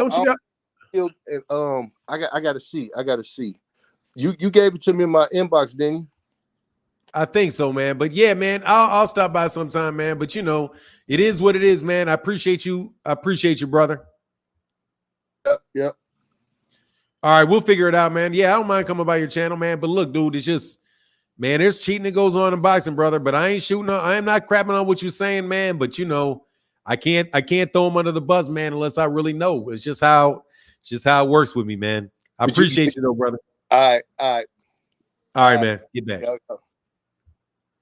Hey, my guy Keith Nolan said that the eye test is real. Longtime boxing analysts and serious martial artists can tell by watching a fighter. You could tell the young Tyson, young Mayweather, Roy Jones. You can tell what boots. Yeah, of course that the eye test is real. That's why they got matchmakers, man. Matchmakers know what they're looking at. Marquis said, as Coach Ari requested. Thank you. Coach Ari in this building said, ties for the Deacons of this boxing this Sunday. Yeah, look, man, that's tough stuff, bro. Fahim Sator in the building said, wow. And Derek Choice in the building says, well, throw the whole sport away, but stop singling out Terence Crawford. Bud won because he's a great fighter and not from people's conspiracy theories. Look, Derek Choice, you got to look, man. He came back from 1995 to hate on Bud. Look, man, the man is not making boxing, blood boxing. What's your take on that, man? Man, that's your boy, man. So I don't say nothing about it. I'll just leave him alone. You, my boy. I know you just like I know him. Y'all, I don't take responsibility I for believe anything nothing old boy says, bro. Old boy was just up on here talking about. I don't believe none of that. What he say? I don't believe none of that. It's just I'll just leave it at that, man. Much respect to Poe Pimp, man. He the man, but I don't got nothing on that, bro. Don't leave that alone right there. I mean, you know what I mean? But look, man, it is what it is, man. I'll listen to what anybody has to say. I'm not throwing Terence Crawford under the performance enhancing drug bus because he's not pop dirty. So everybody deserves the benefit of the doubt, man. Original American said, if you go to his channel, you will see the receipts. Do you believe the receipts? Look, man, I want to know I'm telling you that I don't. And I just want y'all to understand that's not me. But I get a lot of sweat from both sides of it. somebody jumped on this channel because of what other people said and was acting like me. I mean, dude, look, man, what you want me to do, man? God dog. Like, go to his channel and look at his proof. I mean, I'll look at it eventually. I'll look at it. Man, why do I got to be Captain Save Boxing all the time? Y'all sweat me no matter what I do. Like, unless they got some kind of proof that he failed the test or something like that? Because this guy was talking about gloves and was talking about tests and shit like that. Yeah, I know for go ahead, bro. I'm sorry. Yeah, you know, so unless they got some kind of proof, man, I don't want to hear that shit, bro. I don't want to hear that at all. It is, yeah, man. Does anybody believe he got the right to feel the way he feel, though? You know, we do. We got the right to feel how he feel. But, you know, I just ain't investing nothing in that, though. Yeah, I'm going to tell you something, man. I don't think that people, I mean, other than like people's name taking a hit, you know what I mean? Because you that accepted for non, because I'm that accepted, fame, accept what? I will give you voice to it. I mean, look, man, Terence Crawford called me a hoe, talk bad about my mama, the whole nine. Okay, the whole nine, and I'm still not doing hit pieces on this dude. Still not doing hit pieces on him. I'm not. How about y'all like allow me to be a human being for a second, bro? And I mean that. You Terence Crawford fans make it so miserable. You make my day, half my day miserable because I literally cannot analyze anything about the man without y'all crying like a bunch of babies. Even when I compliment the man, I get that. I get drama out of y'all. So I'm just going to be honest with you. I'm not going to be going after a boxing outlet for saying something that is entirely plausible. It's entirely take all feelings out of the sport. Here's my feelings out of the plot. Hey, watch this. You want me to put I'll tell you what I think. I think that it is everything that he said is very plausible. I think it's plausible. I think that it is. I know that people cheat. I know they do. I know that people. If that's not for you, okay. Thank you, Scott. I know people cheat. I do, and I think a lot of people are hypocrites in this. Hypocrites. If I said that I don't think American, nothing. They do cheat. Antonio Margarito. I can name fighters that have tested positive for performance-enhancing drugs, and I know that people that have tested positive for tampered gloves, who have got caught with tampered gloves. Tyson Fury. Tyson Fury is a cheater. Tyson Fury tested positive for nandrolone. He has. He also got caught in that Christian Hamer fight getting in there with tampered gloves. He did. Both of those. So if somebody tells me, no, I don't believe that fighters are on performance-enhancing drugs, well, what about Tyson Fury? What about Canelo Alvarez? What about all the other fighters that have tested positive? What about them? So how can you tell me that you know that an in particular fighter who deals with somebody that is known for doing it, admits that he does it, displays all of the characteristics of people that have done it? How can I sit up there and tell this man that what he's saying doesn't make any sense? The only way that you would say that is if you say, like I say, I don't want it to be true. I don't want Terence Crawford to be a cheater. I don't. That's me being honest about it. I don't. Right? I don't. Just like I look at Errol Spence and somebody says, when somebody says, look, Errol Spence Jr. may never be the same fighter again. Say blood boxing, because blood boxing said that. Blood boxing said, hey, I don't think Errol Spence is ever going to be the same fighter. I just think that he's had too much damage. He's not there anymore. I don't want that to be true. I don't want it to be true that Errol Spence Jr. is not, that he still has, residual damage from his car accident and that his speech is slurred and that he's never going to. I don't want that to be true. But I know that he was in a car accident. I know that he's had a lot of professional fights and he's been in war and professional fights. I know that to be true. I don't want it to be true, so I'm not going to harp on it and talk about it a lot until I absolutely positively know it's not, that it's true. And at which point in time I know it's true, then I'll say it's true. Same thing with Bud and the stuff going on with Bud.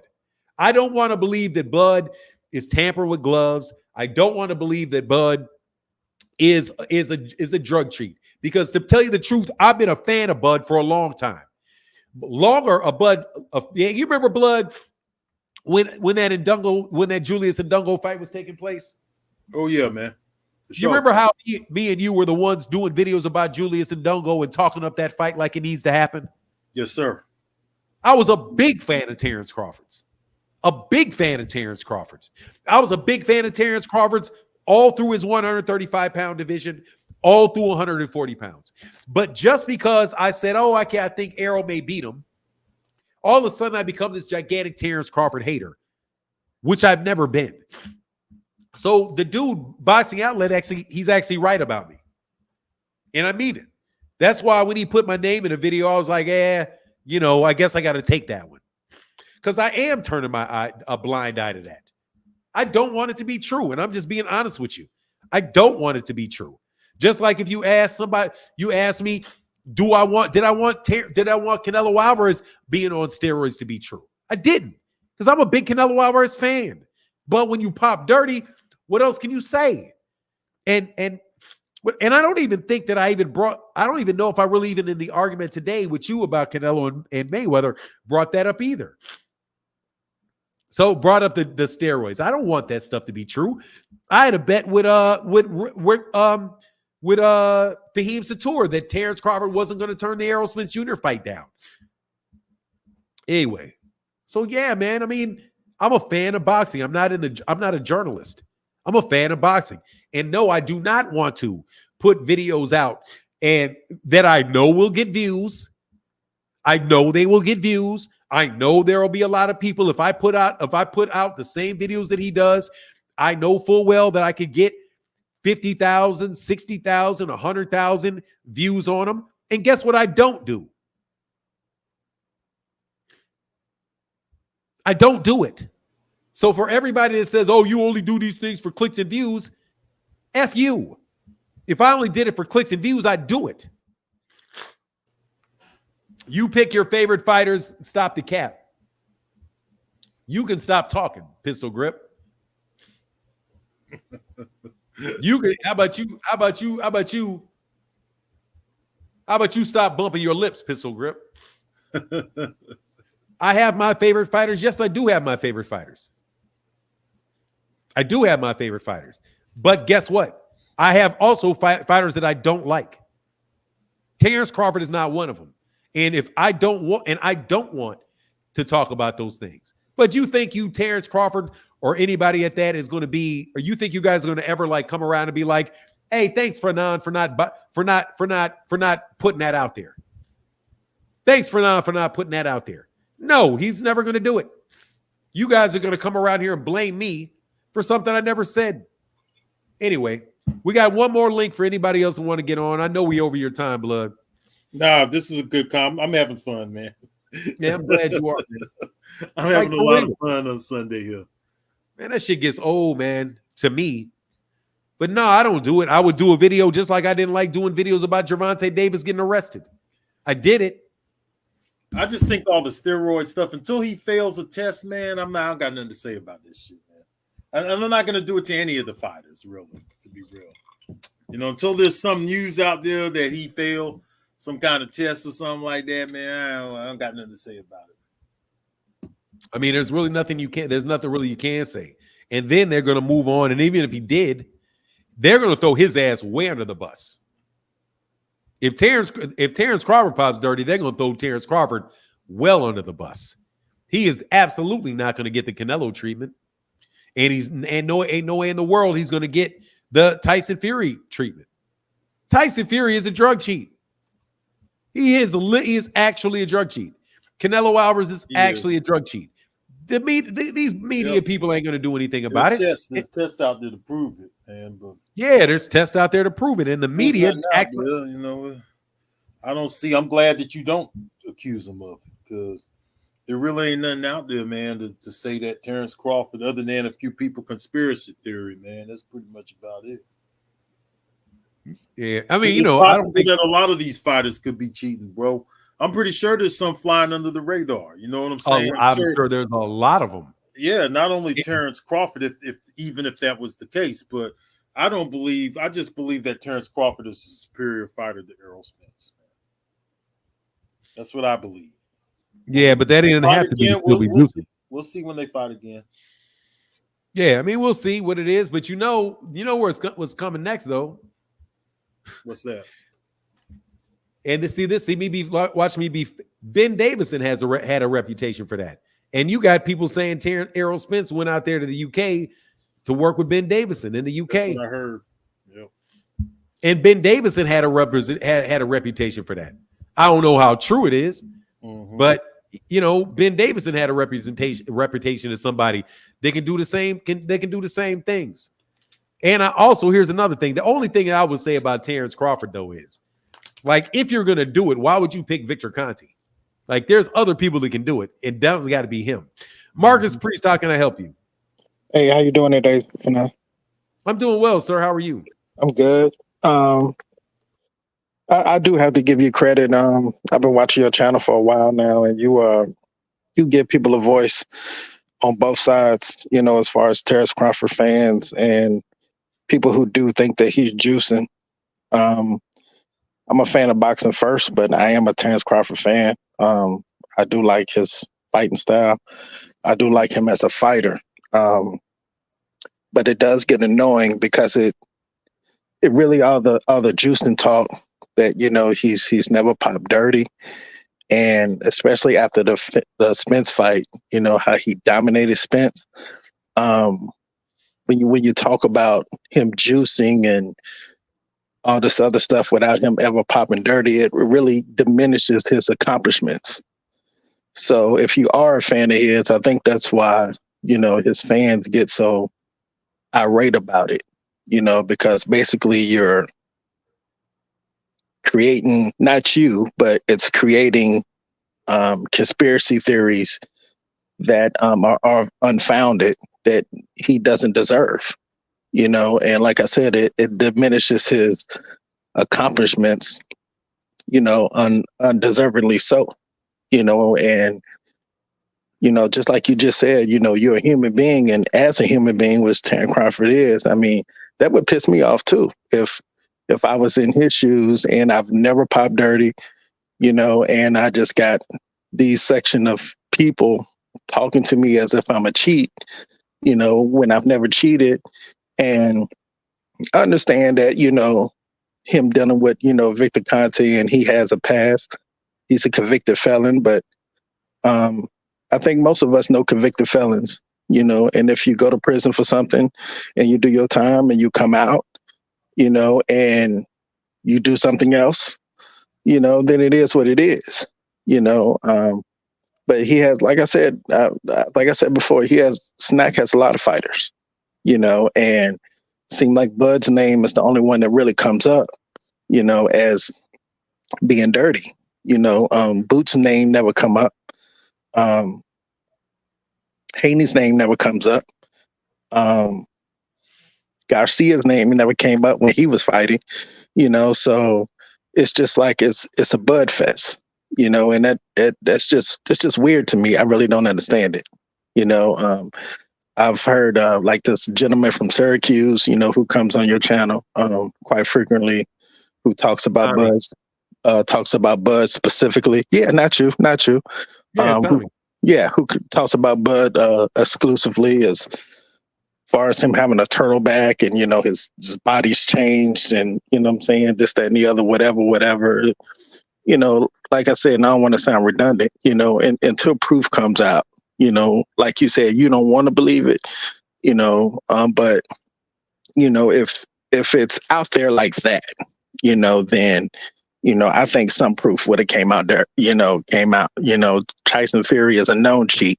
He's popped dirty, gloves and steroids. Canelo, steroids, and these guys get praised, so those guys get praised, who have cheated beyond a shadow of a doubt, have been caught doing it, and then you have somebody like Crawford, who's never popped dirty, that is kind of getting excoriated for it, you know, and that's weird to me. That's all I got. Man. Hey, I appreciate it. Thank you, Marcus Priest. Appreciate you, brother. All right, man. Yeah, it's tough, man. It's tough. That's why, you know, the same thing happened to Canelo, though, man. Paulie Malignaggi was on Canelo's neck for years about Canelo Alvarez and juicing. And after that, he popped dirty. I don't think anybody in sports today is above suspicion of that. I suspect, I'm gonna tell you, like, because I'll get out of boxing, I suspect LeBron James and have suspected LeBron James of it for a very long time. LeBron James, to me, it's almost unfathomable that man ain't on something. Those NBA players, nobody thinks, and I hardly hear anybody ever say that they think an NBA player is juicing. But my God, man, when did you got human bodies do not change like that? Like a 6'9" guy that runs all day, man, they were never built like dang near like bodybuilders at 6'9". But you know, until the man, and I don't know if anybody really pops dirty in the NBA for HGH, but I definitely believe those guys are up there on that stuff. But at the end of the day, man, you know, I think Bud's a terrific fighter, and the skills that he has, without a doubt, are the skills that he has. Yeah, your boy made a good point, man. You know, he said something. He said that, okay, so if you're gonna throw Terence Crawford under the bus because he's associated with, what about Devin Haney and Boots Ennis and all these other guys? Why single out Terence Crawford? It kind of makes it sound. He said that it seems a little strange to him. It don't seem strange to me. I just think that guys like that is haters, is what I think. I think they got an agenda against him. If you're not going to if you're only going to mention Terence Crawford and not mention the rest of the guys, I mean, it's pretty obvious that you got, maybe the dude was an Errol Spence fan. I don't really know, but I just feel like when people single out Terence Crawford like that, they got some kind of agenda sometimes, man. Like this don't got nothing to do with you, Fanon, because I've never heard you say that in fact, this guy here is the first guy that I ever heard say anything about some steroids. I never heard it before. I don't think he's going to get very far with it. And I don't even think that it is, you know, all successful people have some kind of haters. But I don't think that's going to go very far. But if Terence Crawford does pop positive, then that guy's going to look really smart. Then he's going to look, you know, he's going to look good. If he ever does pop positive, then he could go back and say, see, I've been telling y'all guys for however long that he did this and A, B, and C. Then what he said has some meaning. But until he pop positive, man, this shit don't mean nothing right now. Yeah, it is what it is, man. But look, man, I know I got a respect for him, brother, because he does his research. He's definitely not just throwing stuff out there without having looked, without having done research. And there's a lot of dirty stuff that goes on in boxing, man. So I'm not gonna dismiss it. You know, yeah, I got you. I totally understand where you're coming from.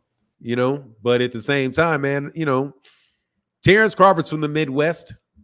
You know, Nebraska. I hung out a lot was in Nebraska several times a year, lived in Kansas City right down the street for them from Omaha, Nebraska. So I have an idea what Terence Crawford means to Omaha, Nebraska, and what it means to the boxing community down there, and what he means to American boxing. He's the number one pound for pound fighter in the world. He's a black, and I'm gonna to all y'all people that got a problem with me liking black people. I love the fact that the number one pound for pound fighter in the world is a black American. I love it. And Terence Crawford earned that. And I don't want to see him not successful. You know, I don't want to see him. I'm not hoping he gets hit by a bus or something. I'm not going to, if he gets in a car accident, I ain't going to crack jokes. You know, I don't have to like him. He does not have to like me. And I don't have to know him personally to know that he's still within my community. And I want the man to do well. I want to see Errol Spence Jr. do well. The one thing that really messes with me about all of this stuff is that how the whole conversation divides people within the same community, and how you have so many people that are hating. I mean, Terence, and to me, there's no comparison between who gets the most hate between Terence Crawford and Errol Spence. It's Errol Spence Jr. by a grip. of people hating on him and hating on the PBC and hating on Floyd Mayweather Jr. and hating on Al Heyman and hating on Leonard Ellerbe and hating on Gervonta Davis and hating on Jermell Charlo. And these guys will all use guys like Terence Crawford to do it. So most of the time when I'm talking about Terence Crawford fans, I'm really talking about people that I don't really even believe are Terence Crawford fans at all. They're just that group. They're just that group of people out there that are waiting for the PBC to fail, that throw out there, well, Al Heyman is 21-4 against top-ranked fighters, and the Showtime's going out of business. And isn't this great how the PBC is going out of business and HBO's not going to be airing fights anymore? Like, how in the world is the failure of Al Heyman good for boxing in any way, shape, or form? So I see much more of the haters over there than there are people that are not hating on Errol and not hating on Terence. And I'm telling you, blood, the same people, literally the same people that had absolutely. You remember when that year that Terence Crawford won the undisputed title against Julius Ndongo? Yes, Do you sir. remember? Do you remember who got Fighter of the Year that year? It wasn't Terence Crawford. It was Vasily Lomachenko. Yeah, you're right. You're right. And Vasily Lomachenko he only fought one person in his own weight class. He had 3 fights. He had Miguel Mariaga, he had Jason Sosa, and he had Guillermo Rigondeaux. The only guy that was actually a 130-pounder that had ever fought at 130 pounds before he fought Lomachenko was the worst guy of the 3, Jason Sosa. And they gave out those 3 fights, they gave Vasily Lomachenko the Fighter of the Year over Terence Crawford. None of these people that are acting like they are these big Terence Crawford fans were anywhere around to say how bad that was and how Derek James, how Bomac deserved Trainer of the Year and how Terence Crawford deserved Fighter of the Year. None of them were talking about undisputed meaning anything against Julius Ndongo before the fight. Because remember, Bud, you were doing videos about Julius Ndongo and what was it, Sunshine Gym, and you had the trainer. You had, what was his name? The trainer. His name was. I'm sorry, but I forgot his name. It was like Sunshine or something, like some shit like that. Yeah. Yeah, the gym was like Sunshine Gym out of Namibia. Like you were doing videos and interviewing the people out of Namibia about Julius Ndongo. I was doing a bunch of videos about Julius Ndongo and Terence Crawford and how this was going to be the first pound-for-pound fighter, first fight for pound-for-pound. And the IBF didn't even want to make the fight. That's right. IBF wanted to charge. They had to pay like $150,000 to even have the undisputed fight. Because they wanted them to fight Lipinets. Exactly. They didn't want the Julius Ndongo fight. They wanted Terence Crawford to fight Julius. Wanted Sergey Lipinets to fight Sergey Lipinets. Yep. Who had been Robert Easter's mandatory before Mikey Garcia beat Mikey Garcia beat that was actually afterwards. Sergey Lipinets wound up after that getting the belt and Mikey Garcia fighting him for the belt and beating him. That's right. Yeah. Yep. But before most of these cats that are like pro Terence Crawford, bro, they were never around for that shit. They were never around for it. They were actively not supporting him. They were saying the same thing about Terence Crawford's resume that Errol Spence Jr. fans are saying, but all of a sudden they changed their tune when it comes to Terence Crawford beating Errol Spence. But do you remember any of these people, Steve Kim or Ring Magazine or any of these YouTube channels that were really big, that were big anti-Errol Spence and PBC channels talking about Terence Crawford and supporting Terence Crawford when Terence Crawford wasn't getting those fights? Not at that time. Nope. No, they were nowhere around him. I was there. So I just find it mighty ironic. And that's the one thing I know. People say, oh, you hate Terence Crawford. No, I don't. But I'm telling you, I don't appreciate that. I don't appreciate that. I don't appreciate being a channel for several years and being one of the very few people saying anything positive about him. The only one saying, oh, this is ridiculous. Remember when Teddy Atlas stood right in the face of Terence Crawford and Andre Ward and told them both that Lomachenko was number 1 pound for pound? Told them to their face on ESPN. Yeah, Andre, you're a great fighter. Yeah, Terence, you're a great fighter. But Vasily Lomachenko, he's the number 1 pound for pound fighter in the world. Yeah, they were doing stuff like that. They said that right in Terence Crawford's face. Yeah, they did. I remember that too. He did it right in his face. Yep. And you know who they had before that? Chocolatito. Yeah, Chocolatito. Roman Gonzalez. Yep. Yeah. Roman Chocolatito Gonzalez was the pound for pound guy before they switched it to Lomachenko. They didn't want Floyd to be the number 1 pound for pound guy. They had Manny up there. Until Floyd beat him, so they had to put Floyd up there. And then after that, Andre Ward wasn't it until Andre Ward beat Kovalev for the second time. And then when Andre Ward retired, it went straight to Chocolatito. And then when Chocolatito lost to Roy Vasai, that's when they bigged up. That's when they bigged up Lomachenko after Chocolatito lost. And then after Lomachenko lost, they still didn't give Terence Crawford that unanimously. Still didn't give it to him. But Terence Crawford want to turn all that disrespect that they gave to him and turn that shit on me. And turn that shit on other people that were supporting him the entire time. So if you guys want to know what pisses me off about that, that's what pisses me off about Terence Crawford. Not that he didn't accept the Errol Spence Jr. fight. You listen to a bunch of people that was hating on you for a decade. And they jump on your bandwagon for 5 fucking minutes, and all of a sudden, I'm the one that gets the heat. Man, I was like, that's why I said to him, man, dude, I wish nothing but for the best for you and your family. Because obviously you lost your fucking mind. Thinking that I'm the one hating on you. Man, they've been hating on you this entire time. And they hating on you now.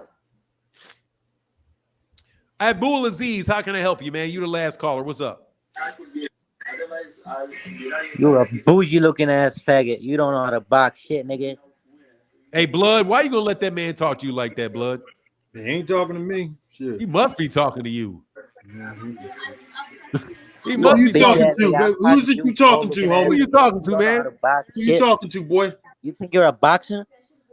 You can come. No, I don't, dumbass. I don't think I'm a boxer, nigga. You don't know how to box shit, bougie ass nigga. Who is you? We never heard of you before. Who are you? Ooh, dog, who let you off the playground, dog? You don't know how to box. I would have said I was a box. Bougie. Bougie? Yes, bougie? Hey, I am bougie, though. Dog. What's up, Mr. X Harrison? How can I help you, brother? Hey, Fanon, Blood, what's going on, gentlemen? How y'all doing today, man? What's going on, brother? Oh, making it, man. I just wanted to get on here with some positive energy after that guy that just got on, man. But I think the biggest thing with the whole Terence Crawford incident is that I guess people are looking at the amount of power he had against Errol Spence. You're looking at a guy that does not get dropped, and all of a sudden he's able to get dropped and things of that nature. But I agree. I mean, until we have something that says that this man specifically failed something, we gotta get off it. I'm an Errol Spence fan too. But what I seen was a man that beat a man that I was rooting for. That's all it is. And I agree on the narrative that in our community, we have to be positive for the personnel that are, currently on top, because it's always a different narrative for us, for the personnel in our community. There's always some, and I think we're the worst critics on the people in our community. It's like for Jermell, for instance, when he went up and fought Canelo, and he didn't perform well, everyone wants to dog that man. When Canelo went up and fought Bivol at a weight class he had been at, he dared to be great. They always switch the narrative for us. You see what I'm saying? So I totally agree, and that's all I want to do is just get on here, man, and give y'all some positive energy after that ignorance y'all just heard, gentlemen, okay? Appreciate you, brother. Yeah, I appreciate it. And by the way, that kid wasn't black. Oh, listen. No, he wasn't black. He wasn't black. No. And there's some stupid ass kid. Yeah, they always want to do that to us, man. It is what it is, though. Yeah, man, it's always nice to talk. That's why you want to talk to grown men. Yes, sir. Yes, sir. Always. All right, y'all You know? be blessed, and thank y'all. All right, much, brother. man. Thank you, X Harrison. I appreciate you, brother. Yes, sir. Hey, look, man, we three. Hey, man, can y'all do me a favor before we jump up out of here, man? Can we try to at least get the likes over we got 268. Can we get 269? Can we get the likes to like at least maybe 220, man, if y'all would not mind? I appreciate y'all supporting in the chat, supporting in the super chat, bro. It really does mean a lot. Oh, actually, let me read some of these things. Able to dispel boxing rumors in a single sentence. It's Fanon. Captain Save Boxing. Hey, man, look, dude. Derek Choi says Shakur has a lot of respect for Bud because of how hard he works in the gym. Yeah, of course, man. But that doesn't help the juicing arguments. Can the chat please watch Bud versus Delorme and Boots versus Delorme? Why, Skylar Miller? And what is this? Derek Choi said okay, I did get that. I got that. Yeah, I mean, look, man, I got a lot of respect for Bud. But yeah, people work hard, man. But that's not going to take away from Bud being in an era where there's a lot of juicing going on in boxing, bro. Do you remember when Jose Canseco first came out with that book about juicing in baseball? Yeah, I remember that. Yeah, everybody thought he was crazy, and then all of a sudden, everybody starts popping dirty. I had a friend who was a former professional baseball player, and he said he wanted to write a book. He was like, man, all these dudes are. He wasn't even talking about like human growth hormones and all that. He was talking about like amphetamines, talking about how all these baseball players are on amphetamines. They called them greenies, and how people were popping amphetamines before the game. And I had another friend that worked with. He was like he was a professional. He never went pro, but he was a scout. He was a scout for a major team. And he was like, man, I got friends that were in the major leagues for years, and they were like, look, the choice was either you juice or you get out. He said that's how heavy it is in baseball. It's juice or you get out. Like they were like all these dudes. They got to compete. You got to compete. Then they're gonna be left out there to compete against guys who are on the shit. Yeah. So, and do you remember? And that's what Vinny Panzienza said. Dude, Vinny Panzienza. I respect Al Bernstein. Al Bernstein had a podcast, and Vinny Panzienza was asked, "What does Wilder need to do? What does Wilder need to do?" Oh, by the way, David Williams, brother, what's up? Thank you again for that huge support the other day. And Daryl McKinney, I meant to say that to David Williams, man. David Williams, you were the man, brother. And Daryl McKinney said, great time today. Thank you, man. It was great, man. I'm telling you. Blood, I love talking to Blood, man. Yeah, man. I had so much fun. And I think it's really good so y'all can see that people can have reasonable conversations and not agree with each other, man. And sometimes there's a gray line. But, man, he said, Vinny Panzienza said to Al Bernstein, that he said, yeah, I know what Wilder needs to do. He needs to get on juice. He needs to start getting on juice. He's not going to beat that big old dude if he's not juicing. His man is shit. Vinny Panzienza going to tell you what's on his mind. That's right. He sure is. Man, Vinny Panzienza. Go ahead. I'm sorry. He's a very outspoken guy, Vinny Paz. Yeah, man. He said it flat out. He said, yeah, he needs to get on juice. It's like, what do you think? He was like, you think Tyson Fury's doing that and he ain't juicing? Stop. If you want to beat that dude, you got to do what that dude is doing. You can't sit there and not do it and think that your natural skill and all that stuff is going to overcome that. It's not going to do it. So, it's very, very real. So, I mean, we live in an era where it's big money sports. I mean, you dealing with somebody making $30 million. Bro, don't tell me I got to get on no juice to make $30 million. $30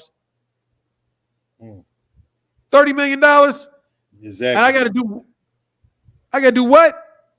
I either gotta go back to high school or back to college and get a job out in the real world, or I gotta take this supplement so that because I'm already more skilled than these dudes. I'm already more skilled. So shit, I'm more skilled, but these guys are gonna beat me and they not even as good as me. Hell no. Give me the best shit you got. Then make sure I don't get caught. I'll be more juicy than a Florida watermelon, man. Hell yeah. Hell yeah. I mean, you make it almost stupid not to do it. What are you talking about? Somebody making $30 million and all of that, man? Please. So it is what it is. But look, man, Thanks, Blood. We'll be back next week, man. Yeah, Thank man. you. Hey, Phenom, man. This was a really nice, interesting conversation. I really enjoyed it, man. I tell you, man. Yeah, for all y'all who don't know, man, I've known Phenom for a long. How long have we known each other? About 6 years? 7 years. Now, I started longer than that. Probably not. Well, you didn't, like, we weren't talking, but you were responding to, like, you responded to a couple comments of mine maybe like 9 years ago. Oh, wow. Okay. Yeah, but it was before it was Fanon, so you didn't know it was me because I didn't have a channel. So I was just probably underneath, Martin or something, just like my regular name.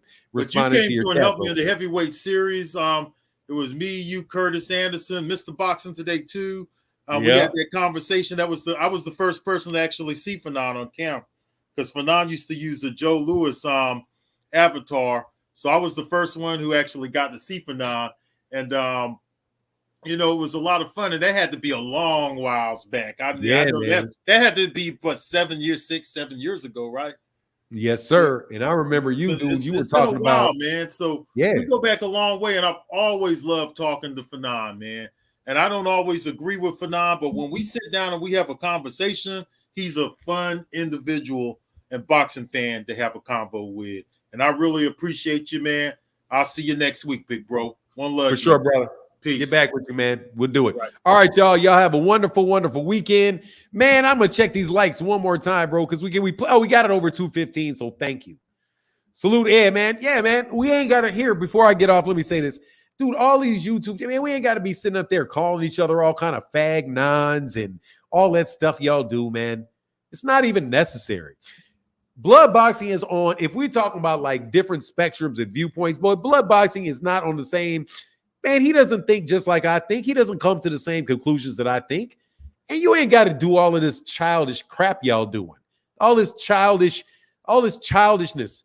You know what I mean? Because you're going to have a conversation. You ain't going to beat me in no debate. That shit ain't going to happen. Just what it is. Because I'm on that juice when it comes to the steroid. Yeah, I'm on steroids when it comes to that logic. You know what I mean? But if you just want to have a regular conversation, bro, I'm going to have a good conversation with you. Boxing Outlet doesn't got to diss me for me to listen to what he has to say and be able to express his viewpoint. Blood boxing doesn't have to do it. I don't have to do it to them. Dog, we can be grown-ass black men, man. And I know that there's non-black men in here, but just change it to Mexican if you're Mexican. Change it to just men if you want to be men. Whatever. Men, women, whatever. We don't have to interact with each other in a way that is so ridiculously childish. You know what I mean? You just don't have to do it. But anyway, and there's so many great conversations that get avoided because you guys act like children. Like that kid that jumped on here and said, man, you bougie ass nigga, you and whack ass, you think you can fight. Man, nigga, how old are you? Man, when you grow up, dog, how old are you? You know what I mean? Like right away, I know you're a little child, bro. Rick Tim said, peace and hair grease, folks. For sure, for sure. And with that, I'm out. Deuces. Looks very guilty. Somebody said, anyway, I'm out. Peace.